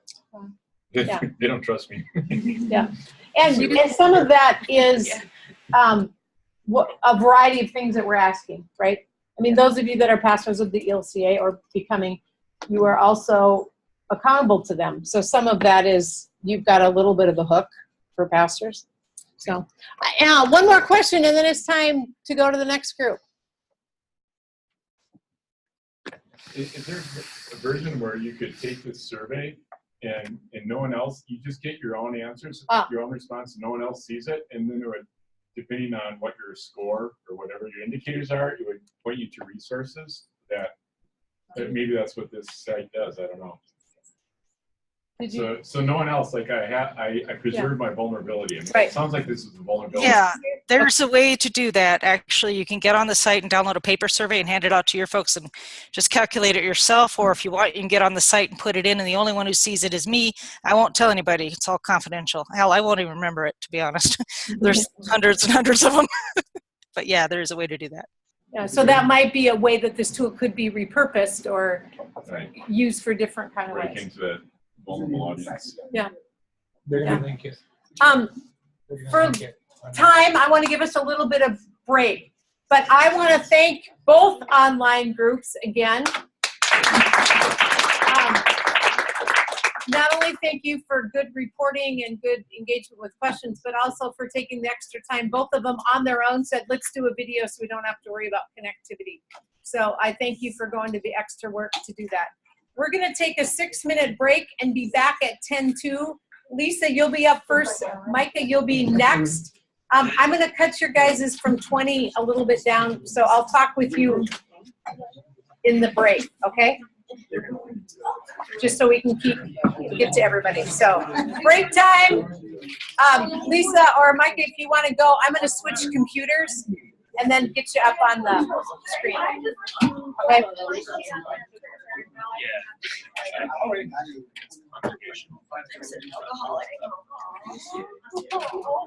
How's it going, Greg? Oh,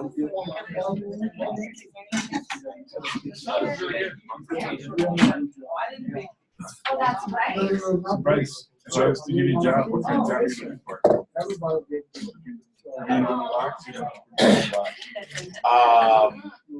The box is what I'm most comfortable in because it's the only thing I've ever known. But that does not mean that I cannot work outside of the box. I'm a collaborative leader. But I also,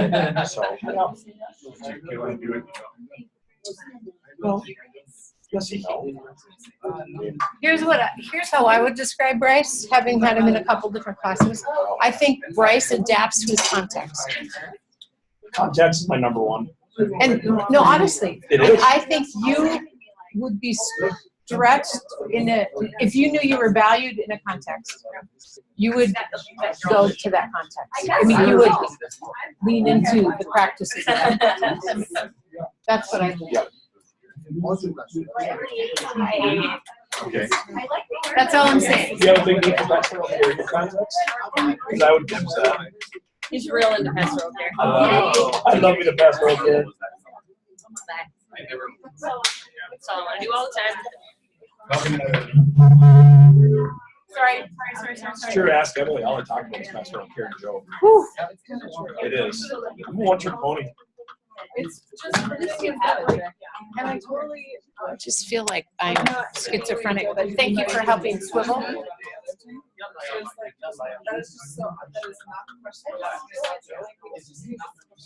Yep. I have to read the message in order to understand what I remember.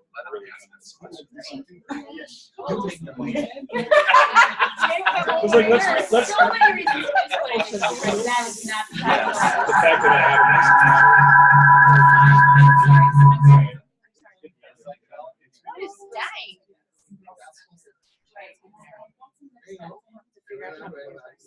Okay, we gotta mute this guy.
Can you hear me?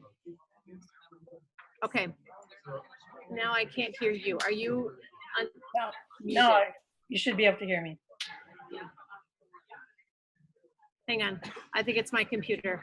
Hang on. Okay, now I can hear you. Okay. I have to mute too many things because it was feedback. Oh. How much time do you think, if we don't have time to give both you and Micah 20 minutes, what do you think your time frame? I timed it out. It was about 15 minutes. Okay. All right. We'll go with that. And it'll be maybe a little Hang on less a second. depending on. I can't hear you a second. Oh. There we go. Okay.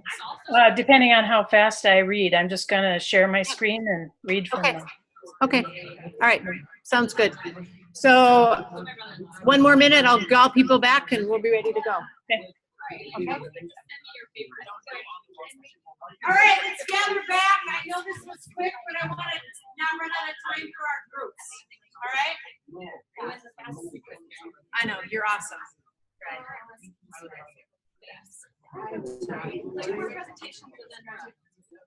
All right, we've got 2 of me. Why is that?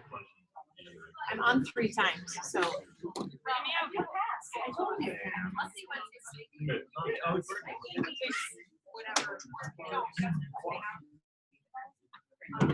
It's one less person than mine.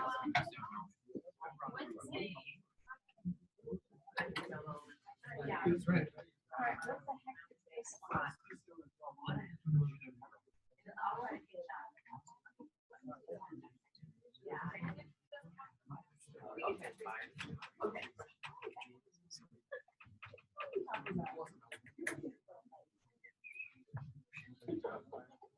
All right. Hi.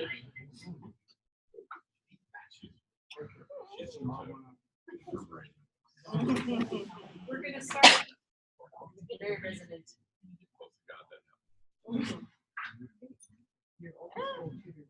Am I? Is it echoing? It is. Okay. Okay, cool. But once you begin to let her talk.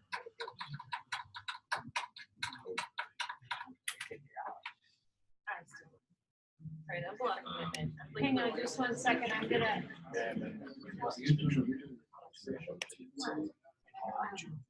Yeah. All right, I'm just gonna go with it. Okay, you know.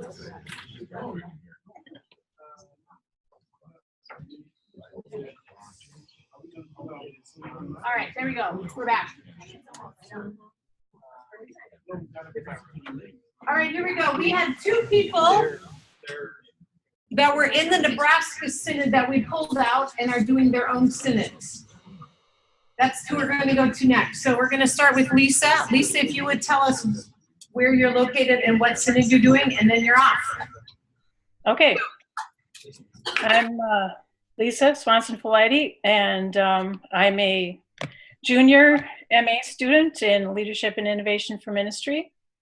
And I'm in the Eastern North Dakota Synod.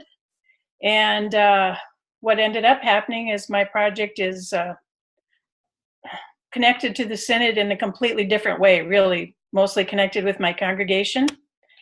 So this will be, in the words of Monty Python, something completely different. So I'm going to share my screen and then just go through my portfolio.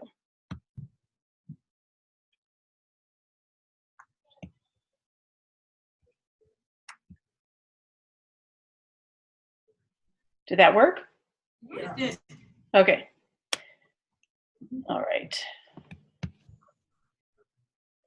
So mine is titled Liturgy Lab, Experiments in the Work of the People, Art, Music, Literature, Culture, and Practice. I've been honing the design challenge since I struck out on my own from the Nebraska Synod group, still pondering the compelling question of that synod's bishop. Is there a role for the Synod in the church as a whole? My own project has taken me from that question through a virtual roller coaster of ideas, approaches, research, and further questions, 3 design challenge statements, a prototype video, and a blossoming portfolio of Liturgy Lab material from which my ongoing work will draw. The challenge: how can I create liturgical, worship, and ministry resources and practices that are grounded in the lectionary, both the Revised Common Lectionary and the Narrative Lectionary, and are also based on and sensitive to local context and culture? My audience: small town and rural star congregations, congregants, and communities, just like my home church and parish, my hometown of Maddock, and its regional neighbors. What I create will have applications in places other than rural, but this will be my focus and my inspiration. Wherever else I may be in the world, this particular place in the universe is the locus and ground of my being, and the root of faith from which my vocation springs. So the constraints here are trusting my creative process and staying true to my calling. And you'll see below a little bit more about that.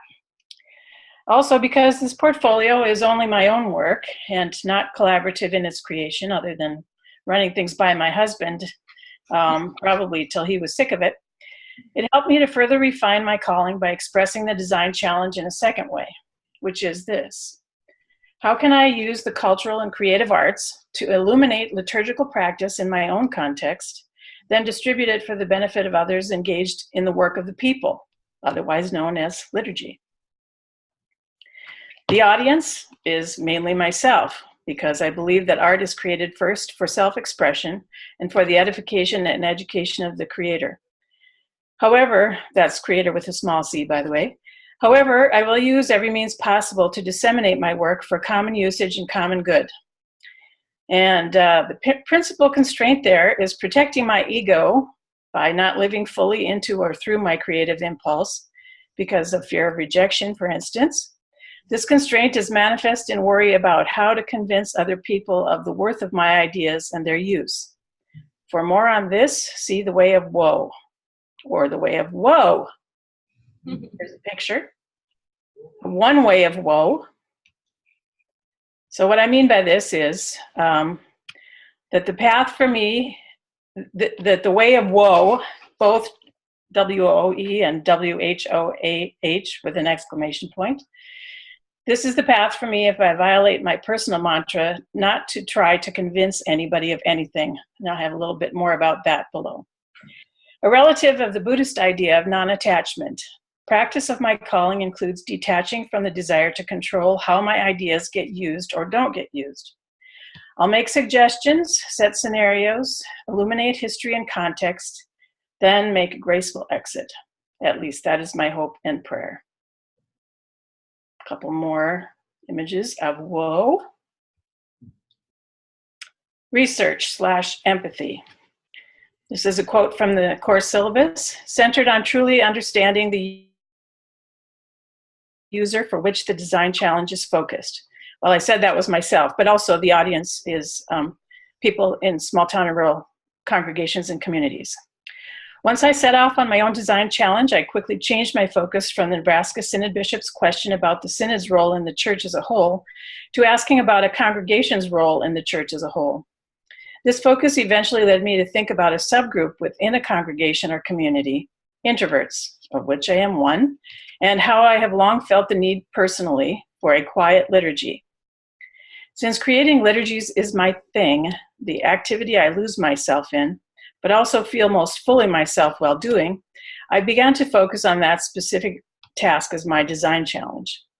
Empathy for my own needs and a suspicion that many others had the same need led me to begin pursuing the idea more intentionally.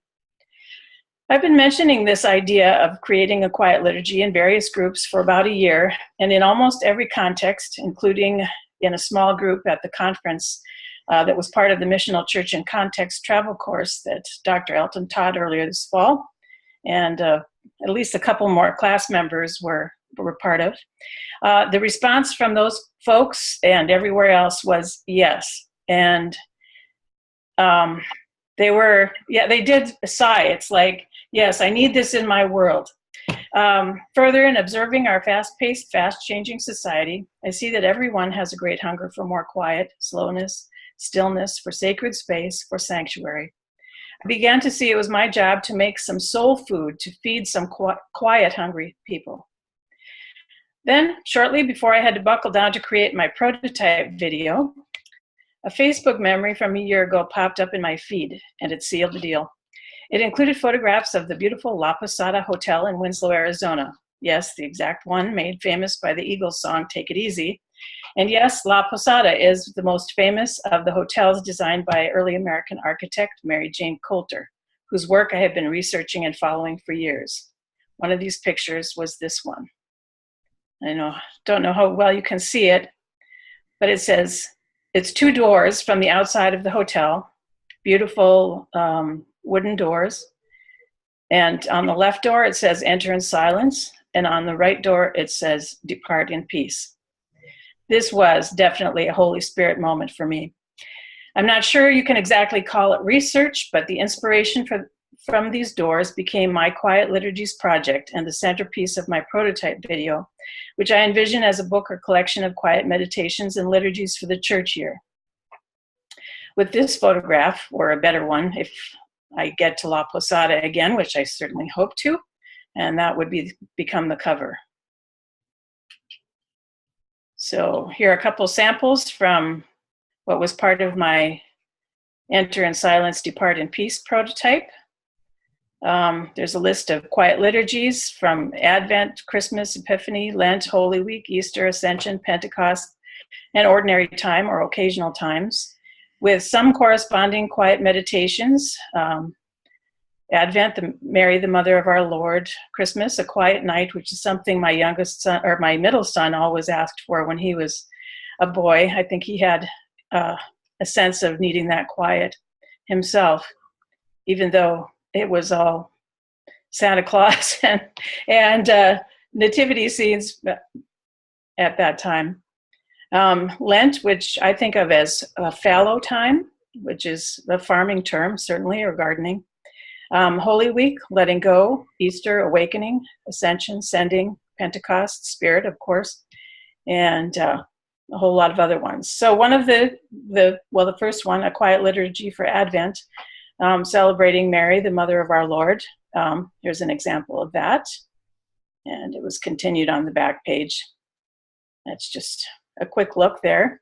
There is a link to the prototype video, but it was way too long, and I had some learnings about that video, in addition to plenty other learnings. My ideation process. The research empathy phase and the ideation phase are pretty much all one thing for me. A quote from a favorite Robert Frost poem, The Road Not Taken, it's probably a favorite of many others too, talks about knowing how way leads on to way. And this is how I think of these two phases as well. Put it another way, one thing leads to another. And there's a whole bunch of doubling back and making connections and starting over and hair tearing and head scratching. This is simply the process, and I love it. After constant thinking about my project, informed and inspired particularly by my daily practice of intentional lectionary and psalm reading from Bread for the Day, which is an Augsburg Fortress lectionary book, reading from a chance find called The Way of the Small by Michael Gellert, fabulous book, I recommend it.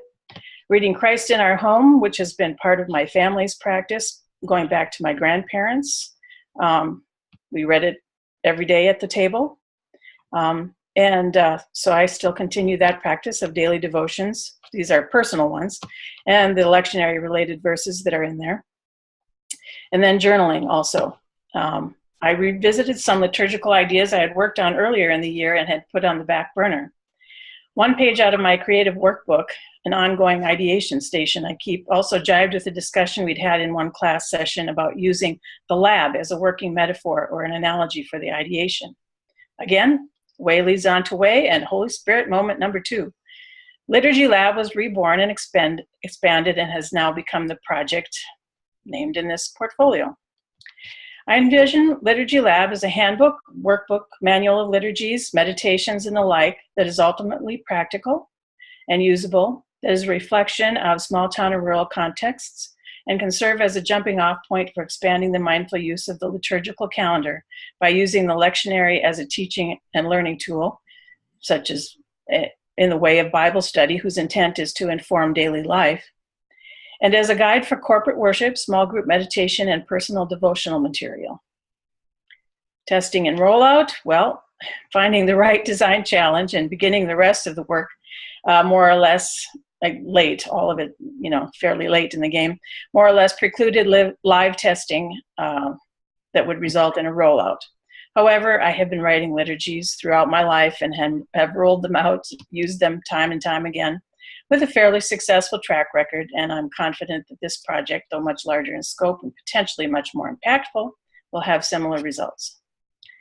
Learnings. Finally, what have I learned? All the thinking, research, ideation, and creating I've done surrounding this project helped me learn that I'm a writer, an artist, a maker, a creator, an inventor, a thinker. I am not an innovator outside my personal sphere. Innovation usually demands selling an idea and some form of adoption by others, and this does not interest me. See my personal mantra below. I'm almost completely uninterested in anything remotely competitive except where I challenge myself to stretch beyond what seems immediately possible. I need to remember, one of my chief learnings was that I need to remember my personal mantra, and this has been true for possibly decades now. Don't try to convince anybody of anything. This is crucial for an artist's free-flowing imagination and creative freedom. Ignoring it leads to the way of woe. Also, I learned I'm sometimes a performer, but that is not where my bliss lies. Another way to express this is that performing or carrying out my creations for a public that in some way needs to be convinced to hear, touch, see, feel, participate is not for me. It violates that personal mantra. Moreover, performing is not my calling. Writing, creating, inventing, thinking, making, these are my calling. I am bound by Christian devotion to use my calling for the good of the people, particularly to enhance their practice of worship and ministry in their home sphere, wherever and whatever that may be. Perhaps the biggest learning that I have yet to explore fully is coming to think of myself as something akin to a dramaturge in the theater, but for the church. I did a little bit of research on that. It doesn't really exist, although there is some scholarship about Christian dramaturgy. But it led me to lead through the possibility of that idea and how important it could be to help people create and adapt liturgical worship and ministry practices based on and sensitive to local contexts and culture, infused with both the Revised Common Lectionary and the Narrative Lectionary. And that's when I got really excited, and that's what brought me to today and to complete this portfolio. Amen.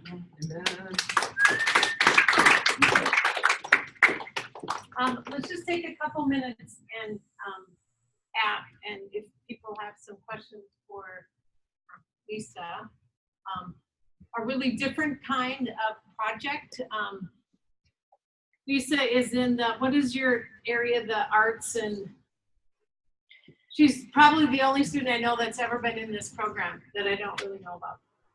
But what's the name that you entered in anyway? I entered in theology and the arts, and it doesn't even exist in the catalog anymore. But I think after this experience, I'm going to try to go back to that. I have a much better understanding of how it actually might work for me and might work for the church and the seminary in the process. And that's part of what I would love you to just do a reflection on. I think, and Lisa has done some work with design thinking before. I was trying to think about her arts background and leadership in the church as a really different kind of call. So how do you want to, I mean, this is a different kind of project, like you said. Is there anything you want to comment about thinking vocationally and how this has helped you think about your calling? Oh, absolutely. That it was almost an entirely vocation-based learning process. From where I started out, I learned particularly that I can't engage with church structures very much at all, because that is the way of woe, especially the way of stop here, don't go any further, because it will lead to the WOE. Also, I'm not a good collaborator. I've known that for a long time, but I never looked until this project at the side of it as to the why. And it is because I think artistically, and it is impossible to think that way successfully in a group. One of the things that I want to open up, and I don't, this isn't a confidential kind of thing, but it's part of what you talked about in your reflection. Part of the innovation and the artistic kind of thing that I hear you coming together with this is sometimes, as we might know, small town rural aren't really open to innovation. Right? Is that a fair statement, Lisa? Actually, I'd say no. Okay, well, I'm going with some of the things that you've said where you've gotten pushback. Oh, yeah, but that is where I enter the space where I'm concerned about my ideas getting used or not used, as I referred to in the in the reading. Yeah. I guess how I was going to frame this is one way that I'm seeing you trying to bring the assets and the gifts of small town and some of these commitments that they have in a creative, innovative way that might have some life in a different kind of way. Yes. You're trying to find a way to bring those together in a healthy way. What I hope to do is to help actively engage people in doing liturgy themselves. I mean, really, there's no reason why it should be just the province of pastors and musicians. And, you know, it leads to a lot of complacency on the part of the other people in the congregation who are not in charge of planning liturgy, and who are only marginally aware of the lectionary readings throughout the year. I mean, they get them in their Sunday readings, but beyond that, they don't think much about it. But there's no reason why they can't. There's plenty of creativity out there. And actually, I'm not sure that they're so opposed to innovation, as they do need good leadership in order to tease that out of them. Yeah. Yeah. Awesome. Time's up. We got to go on, but let's thank Lisa. And now we're going to go to Micah. The feedback is because when your mic is open. Good evening, everyone. I'm Micah Cavallari. I'm a first-year MDiv student. Can you hear me? Yep. Okay, good. I'm a first-year MDiv student with the ELCA. My context was Faith Lutheran Church in Calumet, Michigan, which is in the UP of Michigan, the Upper Peninsula, on a little point that sticks out into the middle of Lake Superior. There's nobody for 2 hours in any direction. Well, there's water in 2 directions and trees in 2 directions. The problems that I started with were, how can the synod support congregations without pastors in times of shrinking budgets and declining membership? And similarly, what can a congregation without a pastor do to address its own needs in the face of a shrinking budget and declining membership? And I thought about those problems for a while and tried to come up with an actionable design challenge, and this is what I came up with. We will refocus the attention of Faith Lutheran Church in Calumet, Michigan on its past gifts and missions, together with their current gifts and missions, along with what they hope to develop in order to initiate a process of renewal and reflection for the sake of engaging parishioners and creating ownership of faith among congregants. The audience that my project has are the current membership of Faith Lutheran Church, in particular, Pastor Timothy Johnston, who is the interim minister, the Bishop of the Northern Great Lakes Synod, Catherine Finnegan, who is seeking to help renew congregations in transition, and the local church conference, which is hoping to learn from this project about possible ways to enliven and renew all congregations. As part of my research, I interviewed 4 different people. I began with a meeting with Pastor Marie Anderson, who is an intentional interim minister for southeastern Minnesota. And I won't go over everything I learned from my research, but from her in particular, I learned that for intentional interims, the interim period is treated as a time of healing and reflection and a time to prepare ground for the future. And also that the time of interim is a time for renewal of relationship between the congregation and the synod. In particular, she laid out a list of questions that she likes to go through in order to get congregations to reflect on who they are, what their gifts are, and where they want to go in the future. After that, I spoke with Bishop Catherine Finnegan, and her main piece of advice was for me to focus on the issue from the angle of the congregation rather than the synod, and also to focus on looking out rather than within as a congregation. In talking with the interim minister for Faith Lutheran Church, Pastor Tim Johnston, his main concern was that the church had only had 2 pastors over the last 50 years without any interims in between. And they actually, both ministers are still alive and both live within the community, which created problems for him taking leadership of the congregation, because all the parishioners would go to the old ministers for advice. Micah, just And- so you know, Yes. there was a physical groan in the room when you said that. What? 2 pastors over there? Just want you to know. I know, it's impossible. It sounds impossible. And finally, I spoke with a professor of forestry at Michigan Technological University who advised me on statistical information.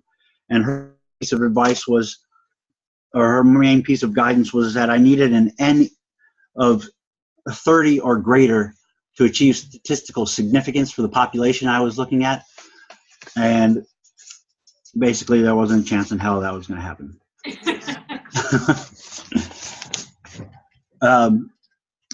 So for my brainstorm, for my ideation, I basically just did a brainstorm.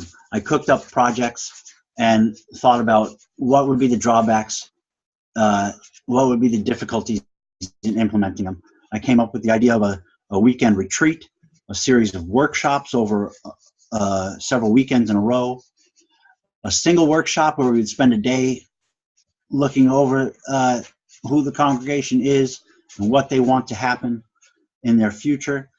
And then finally I came up with the idea of a survey. And everything basically was too time intensive. I wanted something that could be tackled within the semester, and that would develop good data, and that would provide a good preliminary step for future action. And I felt the survey could do that the best. So I cooked up a survey. I cooked up for the prototype, I cooked up 2 different versions of the survey. I did a paper-based version for our older parishioners who did not feel literate enough with computers to go online and fill out a survey. And then I created a Google Forms survey. And through the Google Forms interface, I was able to create a database to allow all the audience members to access the data and see what it was that we were learning along the way.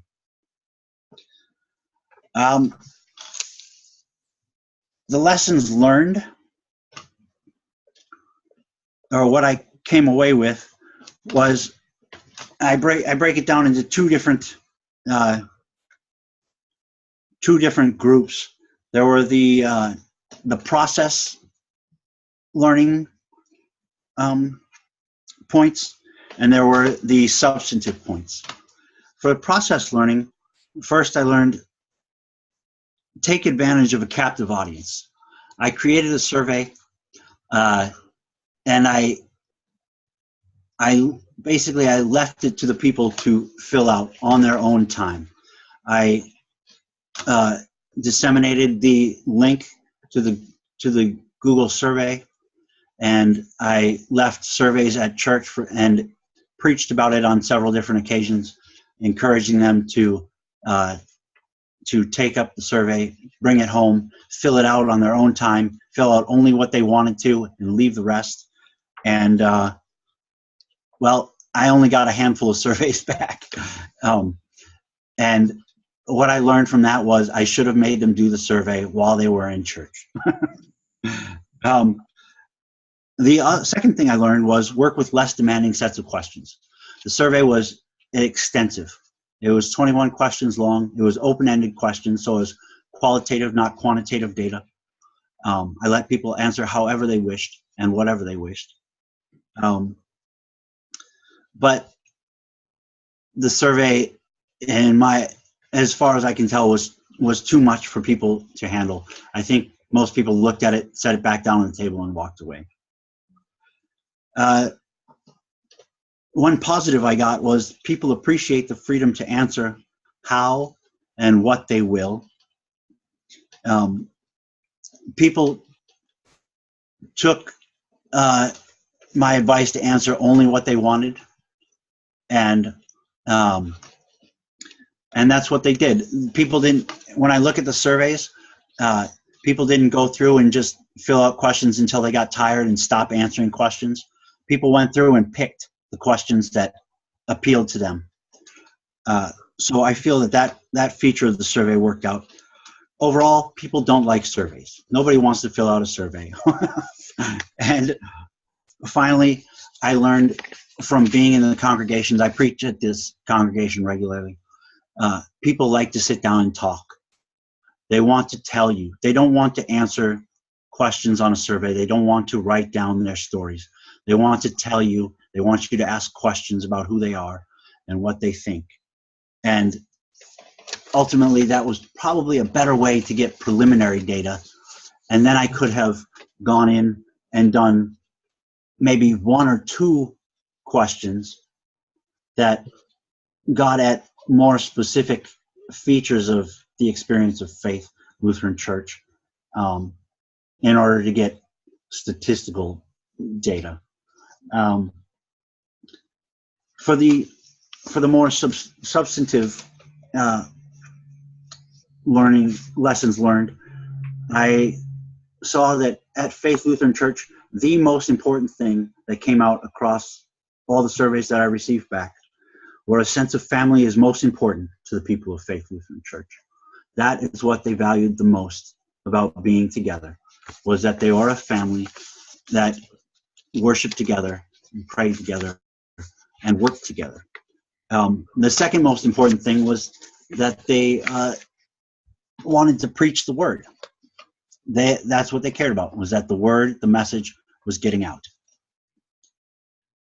The second thing that I learned was that there is a division over the strengths and weaknesses of the last pastor. One of the things I wanted to look at in the survey was how the congregations valued their last 2 pastors, what they appreciated about those last pastors, in order to set the groundwork for them healing from the loss of those pastors and looking forward to a new pastor. So I asked questions about what they valued about those pastors. And interestingly, there was a divide. I mean, it's not statistically significant because I didn't get very many surveys back, but there was a divide between those who valued the last pastor and those who did not. And I think that shows that there's a value divide between groups within the congregation, which would be interesting to study for the future. And finally, I believe that a more extended and creative reflection on the community's gifts and missions is necessary to develop a real picture of who the people of Faith Lutheran Church are. And this will probably need to be a facilitated reflection. The surveys I received back, there weren't very many,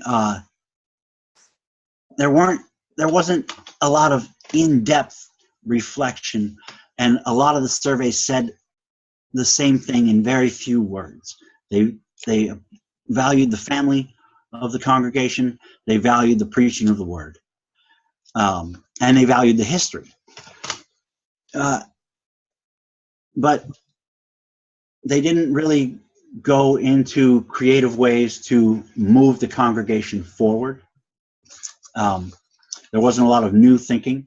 So I think that they can do that, but they need a facilitator to make that kind of reflection happen. And that's all I have for you. Thanks.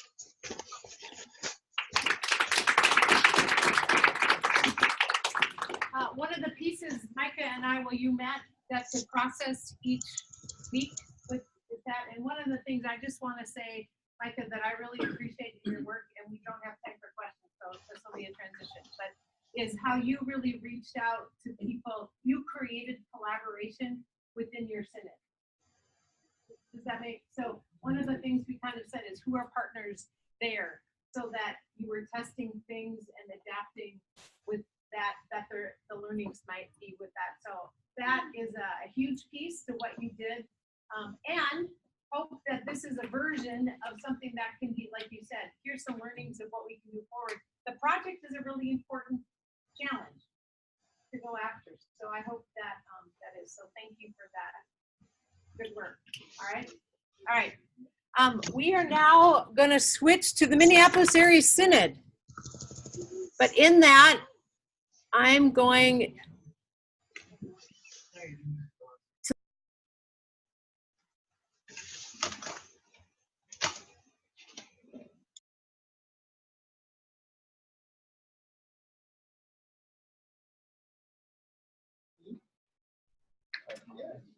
Awesome. I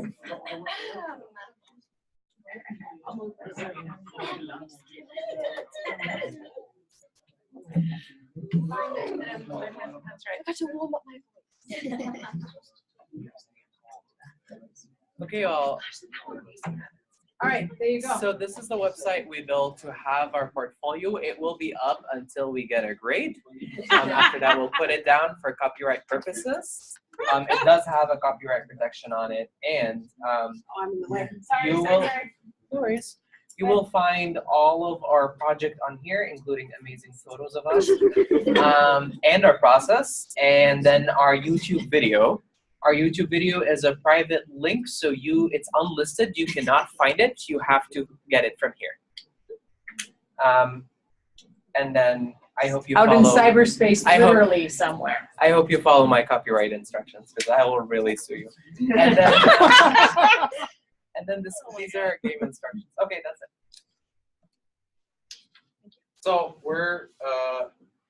we as a group worked with the Minneapolis Area Synod specifically. We should introduce ourselves. Oh yeah, let's Yes. introduce ourselves. Yeah. Go ahead. Oh. Hi, I'm Philippos, and I am pre-internship here. Hi, I'm Beth Gallen. I am a second-year MDiv student here at ELCA. Okay. Oh. Who are you? Who's Grammy? Gia. Oh, sorry. Hi. Hi, I'm Gia. I am an MDiv senior pre-internship. Algernon, RG, MA, LIM, Leadership and Innovation in Ministry. I don't know if you can see me or not. I'm Per Hallis, first year, first semester seminarian. There you go. MDiv. And we worked with the Minneapolis Area Synod specifically with Deb Stalin. Is it Stalin? Is that right? Deb, in her role as director for Evangelical Mission, came to us with a hush-hush project that had just been submitted as a grant application, which has since been approved, right? Woo! Called Strength by Strength. And the idea behind it, the one that stuck with me the most was Deb's explanation, is that if we measure the success of a congregation as a bell curve, It's a nice bell curve. usually the synod or the church-wide intervenes, or larger structures intervene in the life of a congregation when they are around here, when they are on their way down, which there's not a lot to be done at that point.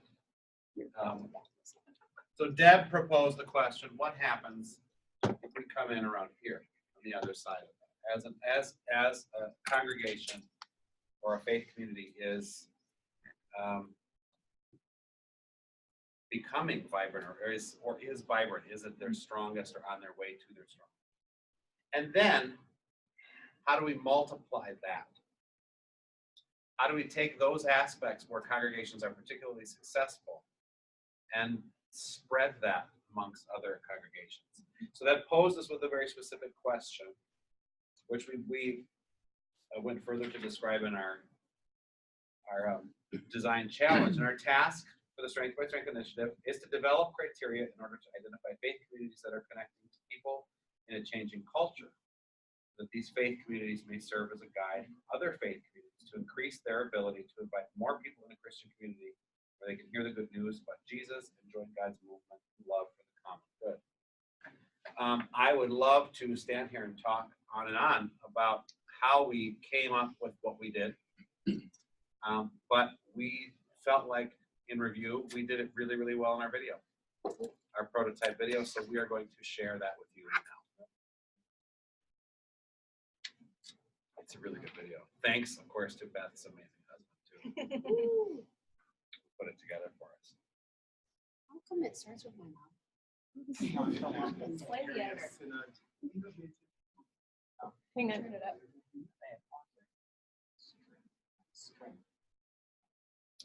We are the Minneapolis Area Synod Innovative Group. We have developed a project called Strength by Strength. get some more information. This GS Brown here in the back. It's not We connected have to there. Elizabeth Gallen here in the red. And this yes, guy is Guru. And we have Pierre, who's right here in his wonderful colors. And missing in action, we have Mr. Philippos Gali. And I'm out on this for the record. Welcome. So maybe you're wondering what Strength by Strength is. So I would like to try an experiment in Synod to see if we can reach more people with the gospel and have more vital congregations. If we would identify congregations that are doing things really, really well to connect with people in changing culture, and then have them multiply that good thing. For instance, if you are doing really, really well at connecting with parents with young children in your community, how can you teach that to another congregation so that there's more of that good connecting and more people being able to learn the Christian community? So that's what I want to try to do. So as we heard about this wonderful project called Strength by Strength, we discerned that there were kind of two components to this project, to this initiative, and due to time constraints, we wouldn't be able to do both. And so the first part, so our part that we discerned from listening to Deb was to develop the criteria by which we are going to identify congregations who are doing the good stuff, meaning they are connecting to people in a changing culture in very meaningful and profound ways. And by selecting these people, or these congregations, they then become teaching congregations, right? And a guide for other faith communities to stimulate and increase their own capacity for inviting people into the good news that is Jesus Christ. So that piece of teaching congregations about how to be teachers is not our challenge, to be clear. Our challenge is to develop the criteria by which we are going to do that. And kind of our audience, our point of view, our churches in the Minneapolis area synod, right, and the larger ELCA, the Evangelical Lutheran Church in America. And there are implications, broader implications of the local church for how this kind of project or initiative could change the way people connect to people, congregations connect to other people in churches. So we were brainstorming this idea and came up with some categories, which Gia will tell you about. So we spent quite a bit of time doing some brainstorming just to kind of get down to some of the nuggets of what we thought would be important categories and criteria for identifying the good stuff that are in the churches that we're looking at. We came up with 7 categories. The first one is essence of proclamation. And we developed 3 subcategories from that, which are building relationships, gathering around the gospel of Christ, contemplation and action. We chose a second category. We think that listening is really important. What type of listening happens? How much listening happens? Effective listening in the church community. And our subcategories for that are curiosity, discernment, and also reflective. Is the church reflective? Our third category is curating community and cultural space, which looks at community space, countercultural, and intersective. Is there some intersection that's happening there? Fourth is culture of invitation. Are we guests and hosts together? Is there hospitality that is visible and present and experienced? And also, is there an air? Is there a presence of inclusion there in the community as well? Okay. Our fifth category is a little bit of crazy that came from Deb, right? And it's a little bit sad, I think that we have to call that a little bit of crazy, that we subcategories of being truth tellers and risk takers and just being joyful and playful are considered a little bit of crazy, but in this day and age it is. And it's something that we think is a huge ingredient that would be a great category and criteria for the Strength by Strength project. 6 is counter-oppressive.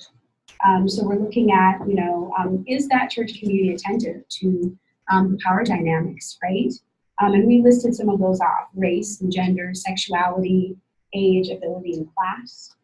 The same goes for diversity, right? Is there diversity that is present and taught and experienced in those same categories? And then finally, we looked at faith as process. And then finally, the 7th one is contextually relevant worship. So what that looks like is collaborative worship from people in different ages, music styles, and content. We looked at, does the space actually reflect the greater community that surrounds the space? And then also, is there felt that there's a genuine presence that's there in the church as well? So those are the 7 categories, as well as the subcategories that we're looking at for this prototype and for this project as well. And then Per will talk about what we're doing with all these categories right now as I get back to scribbling. Right. That's a lot of information. It's a lot of words, and it's a lot of big, serious stuff.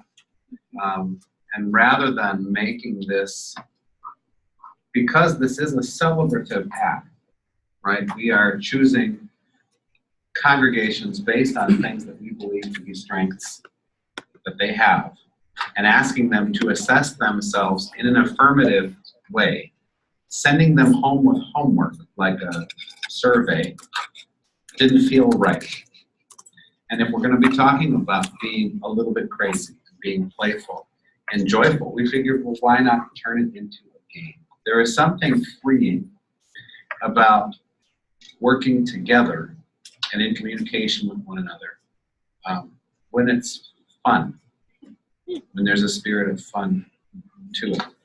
And it opens all kinds of new ways of understanding and communicating and just being with each other. And so that's how we've decided to do it. So what we have are then 7 categories, which means that we have 7 colors. And in those colors, we have degrees. So, what's blue? Blue is listening. Blue is listening. So, you're really listening? You're listening. You could be a better listener. And that's how we're sort of ranking each of these sort of choices, so that you have within these various definitions and sub-definitions, we have a sense of an ability to rank where we fit on that spectrum. But I think too, just to add on to that, that I think is awesome, is that this isn't just something that one person will rank, but that there will also be congregation members and community partners that are able to have a conversation and to play this game with these cards based upon their particular experience with this individual church. So that way we have a lot of different stories, a lot of different experiences, which help us to create the narrative and to understand how that church fits into the Strength by Strength project. This is LG coloring.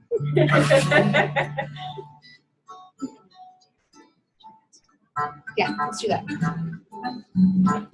I love the music. Let's do like musical choices. It's the playful nature.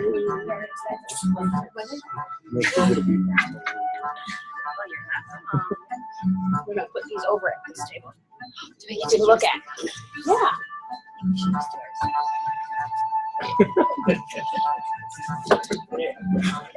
Give me the full 3 hours. No. We could use it. Yeah. We'll explain that table. I'm sorry. Yeah. And then I can maybe do a close up with the group here. I put these here, so I'll put those over. I'll take those. Did she already put some on? Well, she put 2 sets. Okay. So yeah.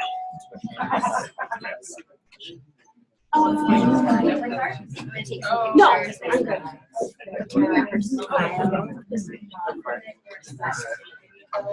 Okay. So before you start playing, let's talk about how this is played. Can we do that? Yeah. So I'm gonna ask you, like the mom that I am, to put your eyes up here for a second.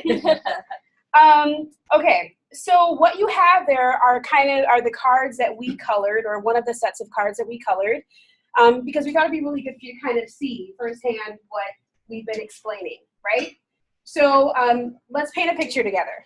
So basically there'd be a person, whether it be a church leader or a congregation member or a community partner, that would come to the table to have a conversation about their particular faith community, right? And they would have the opportunity to play this game with all 7 colors. But what we're going to do is we've got to be better to do one color at a time. It can be kind of overwhelming if you see all of these cards at the table. So look at them all at one time. So we start with one category at a time, right? And you'll look at those cards. So within your color, there are 3 different subcategories, and those are shaded, right? So you'll see that right there. One of the important things that we thought after getting some feedback, which I know will be shared soon, would be that they're not just automatically ordered from lightest to darkest, because there is a possibility of some sort of like patterning, right? Think back to your high school days when you're bubbling and you're like, I'm just going to choose ABC, ABC, ABC all the time. So we're thinking about the fact that we move things around so that it really does kind of spark some critical thinking and some conversation about where does our particular church community lie in this. Are we a little bit curious? Are we a lot curious? That sort of thing. We also thought it'd be important for this to be kind of an individual game. That was our initial hope. So it wouldn't be like the entire church, if you had, a pastor and 2 congregation members and 2 community partners come together at the same time. We know that sometimes church leadership, just the presence of them in the room, could cause a little bit of pressure, right? So the thought was that, that particular pastor and or church leadership, that would be a separate game that would be facilitated versus the rest of the group. So what we'd like would be an individual basis, each person being able to play. There's a scorecard that if we scroll down, there's a scorecard. So it'll have like a sheet with all of the colors, if you look up here, where they'd be able just to kind of keep going. A lot of words. All right. So this is the same scorecard, right? So they'd be able to kind of mark where they, what they checked. So they'd have their own individual scorecard. And at the most, if we were to have like groups come together and do this at one time, like a particular partner organization or community partner, no more than 3 people at a time. Because we're really interested in the stories that come out of this. We're really interested in the feedback that they get when we ask them, how reflective do you find the church to be? And all the stories that come from that, right? So you'll see these cards here. Now the blank cards are also really important to note quickly. These are the 7 categories that we identified. But we know that there are times when other categories may surface through conversations. And we wanted to make sure that we created space for that at the table. Okay? Thanks, Jen. So we were able to test this game with 2 different congregations, with Algie's congregation, Catalyst, and then with Lydia Place as well. And we did it with the leadership. So this is part of our feedback loop, or part of our testing of this particular game is a little limited due to time constraints. But given the opportunities that we did have, we got some feedback. And one of the things we heard was that the cards, the words were really receptive. Pastor Scott received them really well, as did Algie's pastor as well. Pastor Scott really appreciated taking time with the cards and actually touching them and reflecting on each of them. And what I noticed is then stories would start to accompany each of his selections, or which ones he did not choose, which was interesting. Some of the critiques were that he would have preferred, both of the pastors would have preferred to see the names of the categories along with the cards. Just would have been helpful to kind of understand how these cards mean together, if that makes sense. And then another critique was wondering if we injected some bias into our categories. And that is all I'm going to say about that. We have a second feedback from the community that you can find on the website, but an important feedback that we received is also from the user, Deb. So in the midst of hashing out the feedback we got from the church, from the experimentation, Deb kept asking us how she could support us. And we kept going back, and then she asked us again, how could she support us?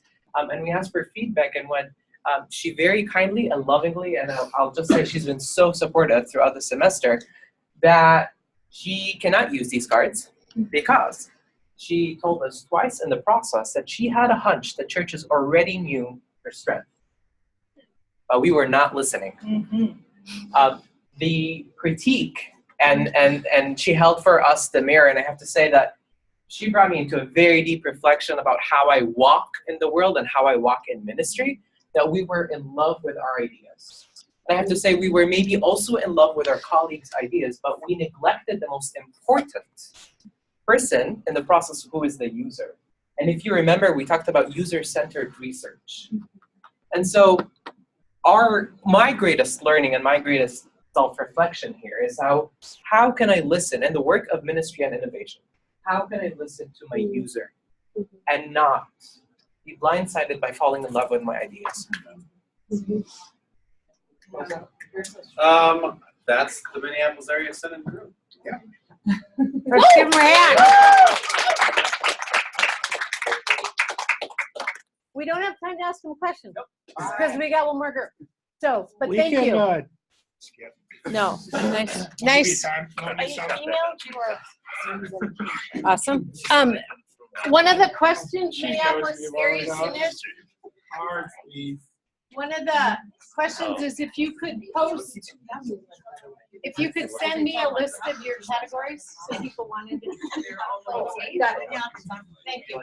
And they'll have access to that. If they have the link, they will have access. Got it. Okay. Yeah, all of them. Do you have video? No, we have email. It should be undertaken too. Yeah. All right, there we go. Hello all. We are the group that did the Luther Seminary admission problem. And one of the things that we are facing with Luther Seminary admissions is a decline in admissions and people enrolling and stuff.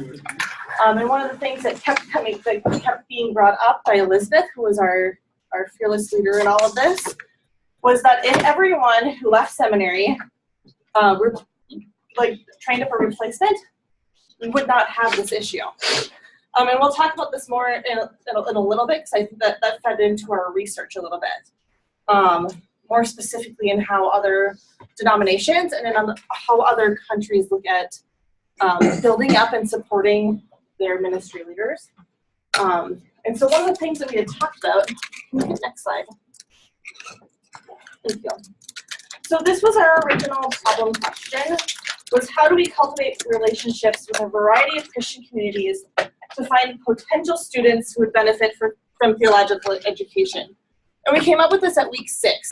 And it took us about week 6 to even put this into words, because it's such a big problem around cultivating leaders and around, well, is it the seminary who has to go and find them? Or is it the leadership of the congregation who has to cultivate people who might benefit from theological education, and how that would benefit the whole church? And so we kind of went around and we found out that it's this huge systemic question, and that it's kind of this both end. Can you hit the next slide? And so we came up with our audience would kind of be nonprofits, congregations. When we're talking about like multi-denominational, our group is very multi-denominational as a whole. And so that led to some very interesting questions about how Luther can interact with other points of views other than the ELCA. and how they can partner with other denominations and other hubs. So we talked about synods and ministries, and we just named off the ones that we are most familiar with. And since most of our group happen to be ELCA Lutheran, you'll see a lot of ELCA Lutheran groups up there, but you'll also see some others like Campus Crusaders or Fellowship of Christian Athletes, which is FCA. Some of our constraints is time and the feasibility of a short-term plan. Because this is, like I said, it was a bigger, larger systemic problem of how do we cultivate leaders. Is it Luther's job to go out and seek them out, or is it the leadership's job in the congregation to kind of go out and form them? So that brought us on to the next slide. And Ian, can you talk more about this? Yeah. Yep. So this is one of the developments of our defining the question. This is something that developed over time. So our original definition was wide sweeping, and it was how do we identify, or how do we partner with Christian communities, which included all of the above. So what was on the last slide, essentially.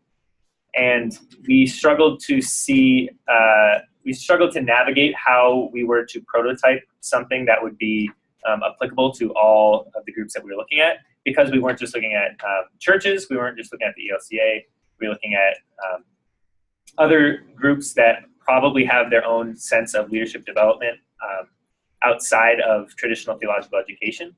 And so we refined, we had kind of have two directions in our group of where to prototype, and this is the definition that fueled the second prototype that we had. So the modern church struggles with the responsibility of identifying and empowering leaders within the Christian community. And so this kind of dug deeper into the question of of how we partner with groups to identify leaders, not that we are entering in a situation and finding leaders for them and plucking them and giving them a roadmap to who should be leaders, but partnering with churches specifically in order to equip them and teach them and show them how identifying leaders happens and how you can cultivate leadership within people who might not be the standout leaders within the congregation. And then I think next we want something that was interesting that was brought out was part of our multicultural group, in the way that the Tanzanian church and the Pentecostal church in Africa kind of really do this really well, just really well. And so Norfrey and Catherine and I are going to talk about their experiences and how their congregations do it. Thank you. So for us in Tanzania, maybe before I say anything about what we actually do there, I would like to explain a little bit how the church in Tanzania is going or growing, and particularly the Lutheran Church in Tanzania. That's the second largest denomination in Tanzania. Tanzania is a country that has more than 50 million people. So the second largest denomination there is the Lutheran Church. And because of that, the church has been growing rapidly every day. So there's a special program which is within every congregation of the churches, particularly the southern part of Tanzania, where they form special committees that will get, from these committees are responsible to get people who will come or who will go for theology education so that they can become leaders. And the only thing that we normally look who will really go or come to this leadership is trying to get someone who is involved in faith, and someone who really knows or has passion in faith. Because there are people who come to the church, but some of them, you find them that they are real passionate in ministry, they like ministry. So these special committees has been going and seeing these people and talking to them, inviting them to come in this very particular leadership. So we have special programs that through these special programs, well, people have been working to get these leaders. And finally, I can say that the question is, because the church is growing, how can we find leaders that will lead this church in the future? So because of that, we have been trying to teach other people to become leaders and how they can carry on this ministry after other people have gone, so that the church, as the church is growing, also the leadership will be growing. So shortly, that's how we do in Tanzania. I came from my tradition, the Pentecostal tradition in Nigeria. Most of us believe that coming to seminary is like you going to the graveyard. You go into the graveyard, it means that they will kill your spirituality, and you wouldn't like come here and see the speaking in tongues and pray the prayers and what have you. And so what we do there is that once you see the person growing, we encourage you out there that too. Like, look, you just need to spend more time alone in the Word, and the Holy Spirit will teach you, and then you will grow. And then when there are signs and wonders, and you lay hands and people getting healed, a lot of people will come. And I have been in that era for a very long time. And how did I come?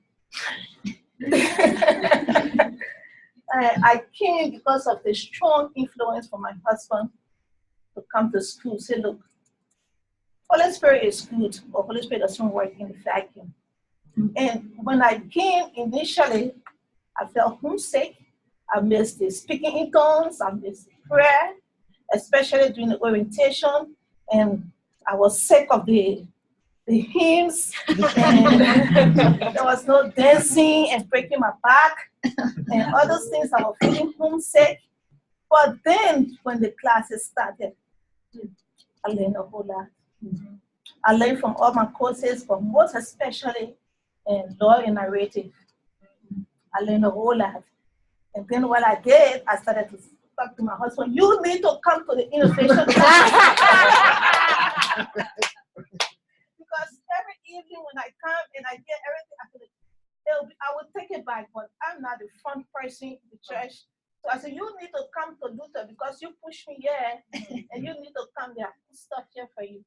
And what I also did was I started talking to people back at home. Say, look, seminary is not a cemetery. The Holy Spirit doesn't work in a vacuum. Come and learn a lot of good stuff here. And I praise God that I'm here. And then we can push this gospel to the other people who believe that, especially to come from a Pentecostal background and come to a Lutheran church.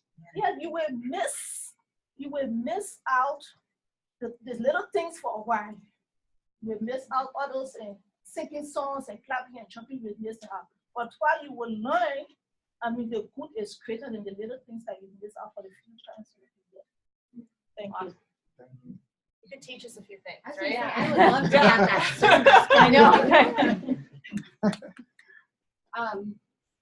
So what we found in our research is that, so what we found in our research is that most congregations, I know it's really right. Most congregations are actually not empowering. There was one congregation I talked to in Fargo, and they have a program where they have interns and they fund people to go to school and they bring people under their wing.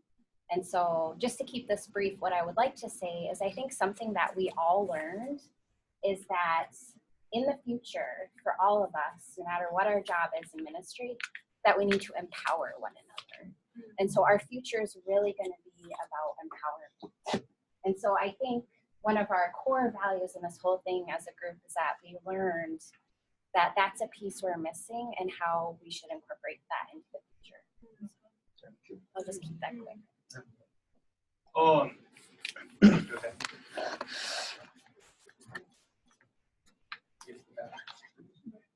So the second part there, I learned from our research that leadership development is actually taking place in congregations and synods and hubs, in our camps, and there's tons of places with YouthWorks, YAGM. There's lots of places where leadership is happening, but the seminary isn't connected with them. and people don't have the options of seminary. They don't know where their closest seminary is. They don't know what a seminary education can do for them. So we learned that maybe seminary has to go out to these places where leadership is already happening, these leadership hubs, and build the relationships there.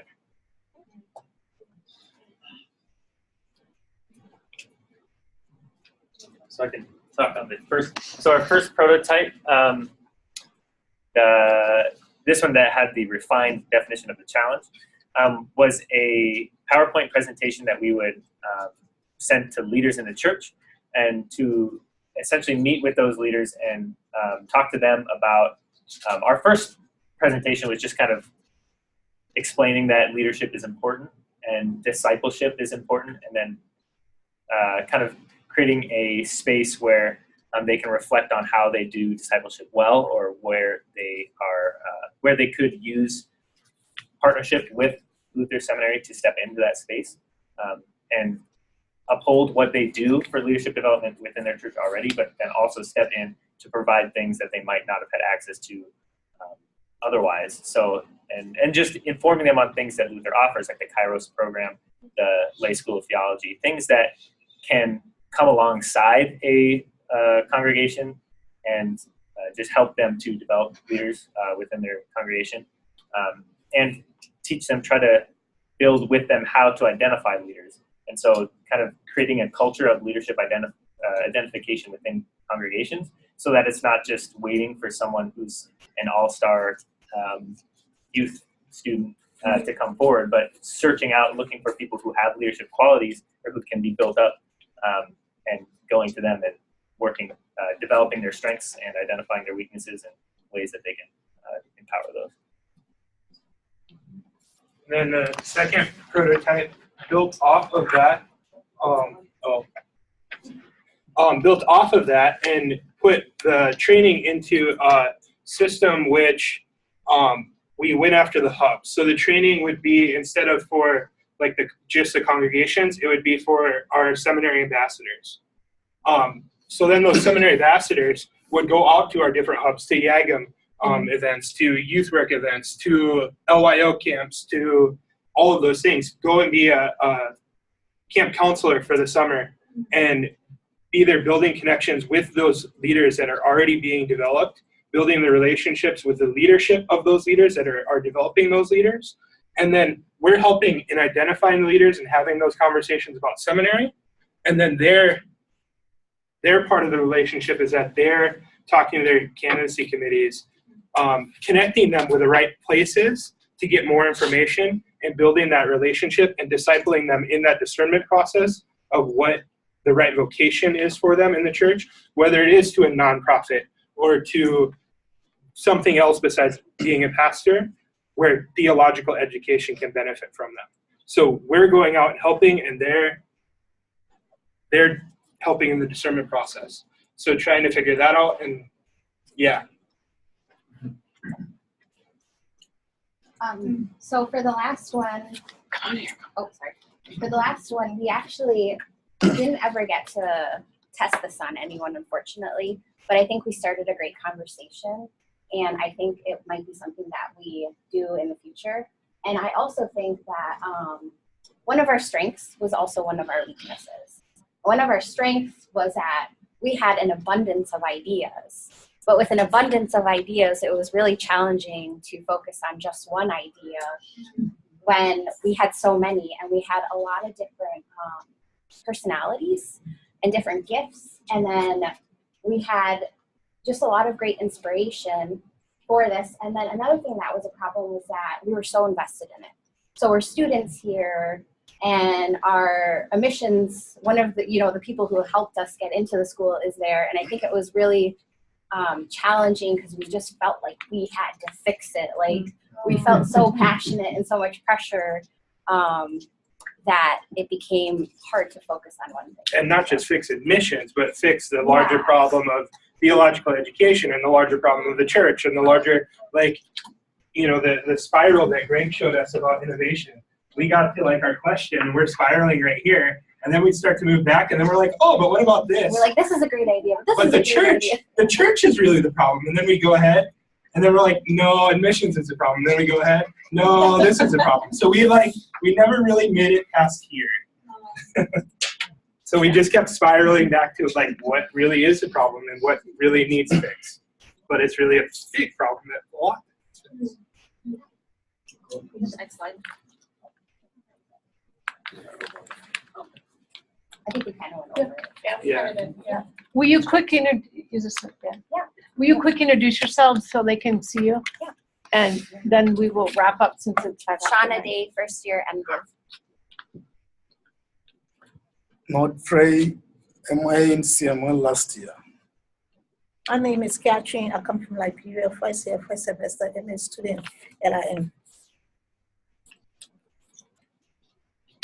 Hello, I'm Ian. I'm a first year MDiv student. I am also a Baptist. I'm Josh Blair. I am a pre-terminal internship. Pre-term.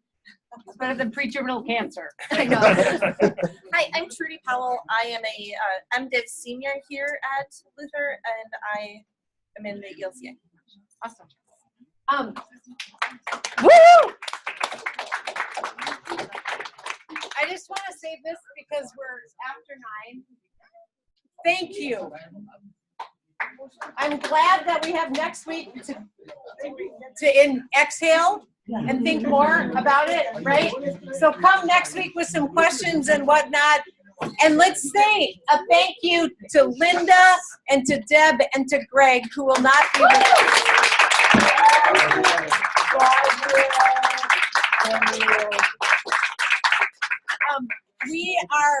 We are having a conversation in a little while, but I want to say publicly to the 3 of you, thank you for taking a crazy phone call from me. But more importantly than that, thank you for helping us think differently about theological education. I think one of the differences of this class was actually working with living to the point these things mattered and we took them seriously. And that can be both paralyzing and invigorating and all everything else. But so thank you. See you all next week. Okay?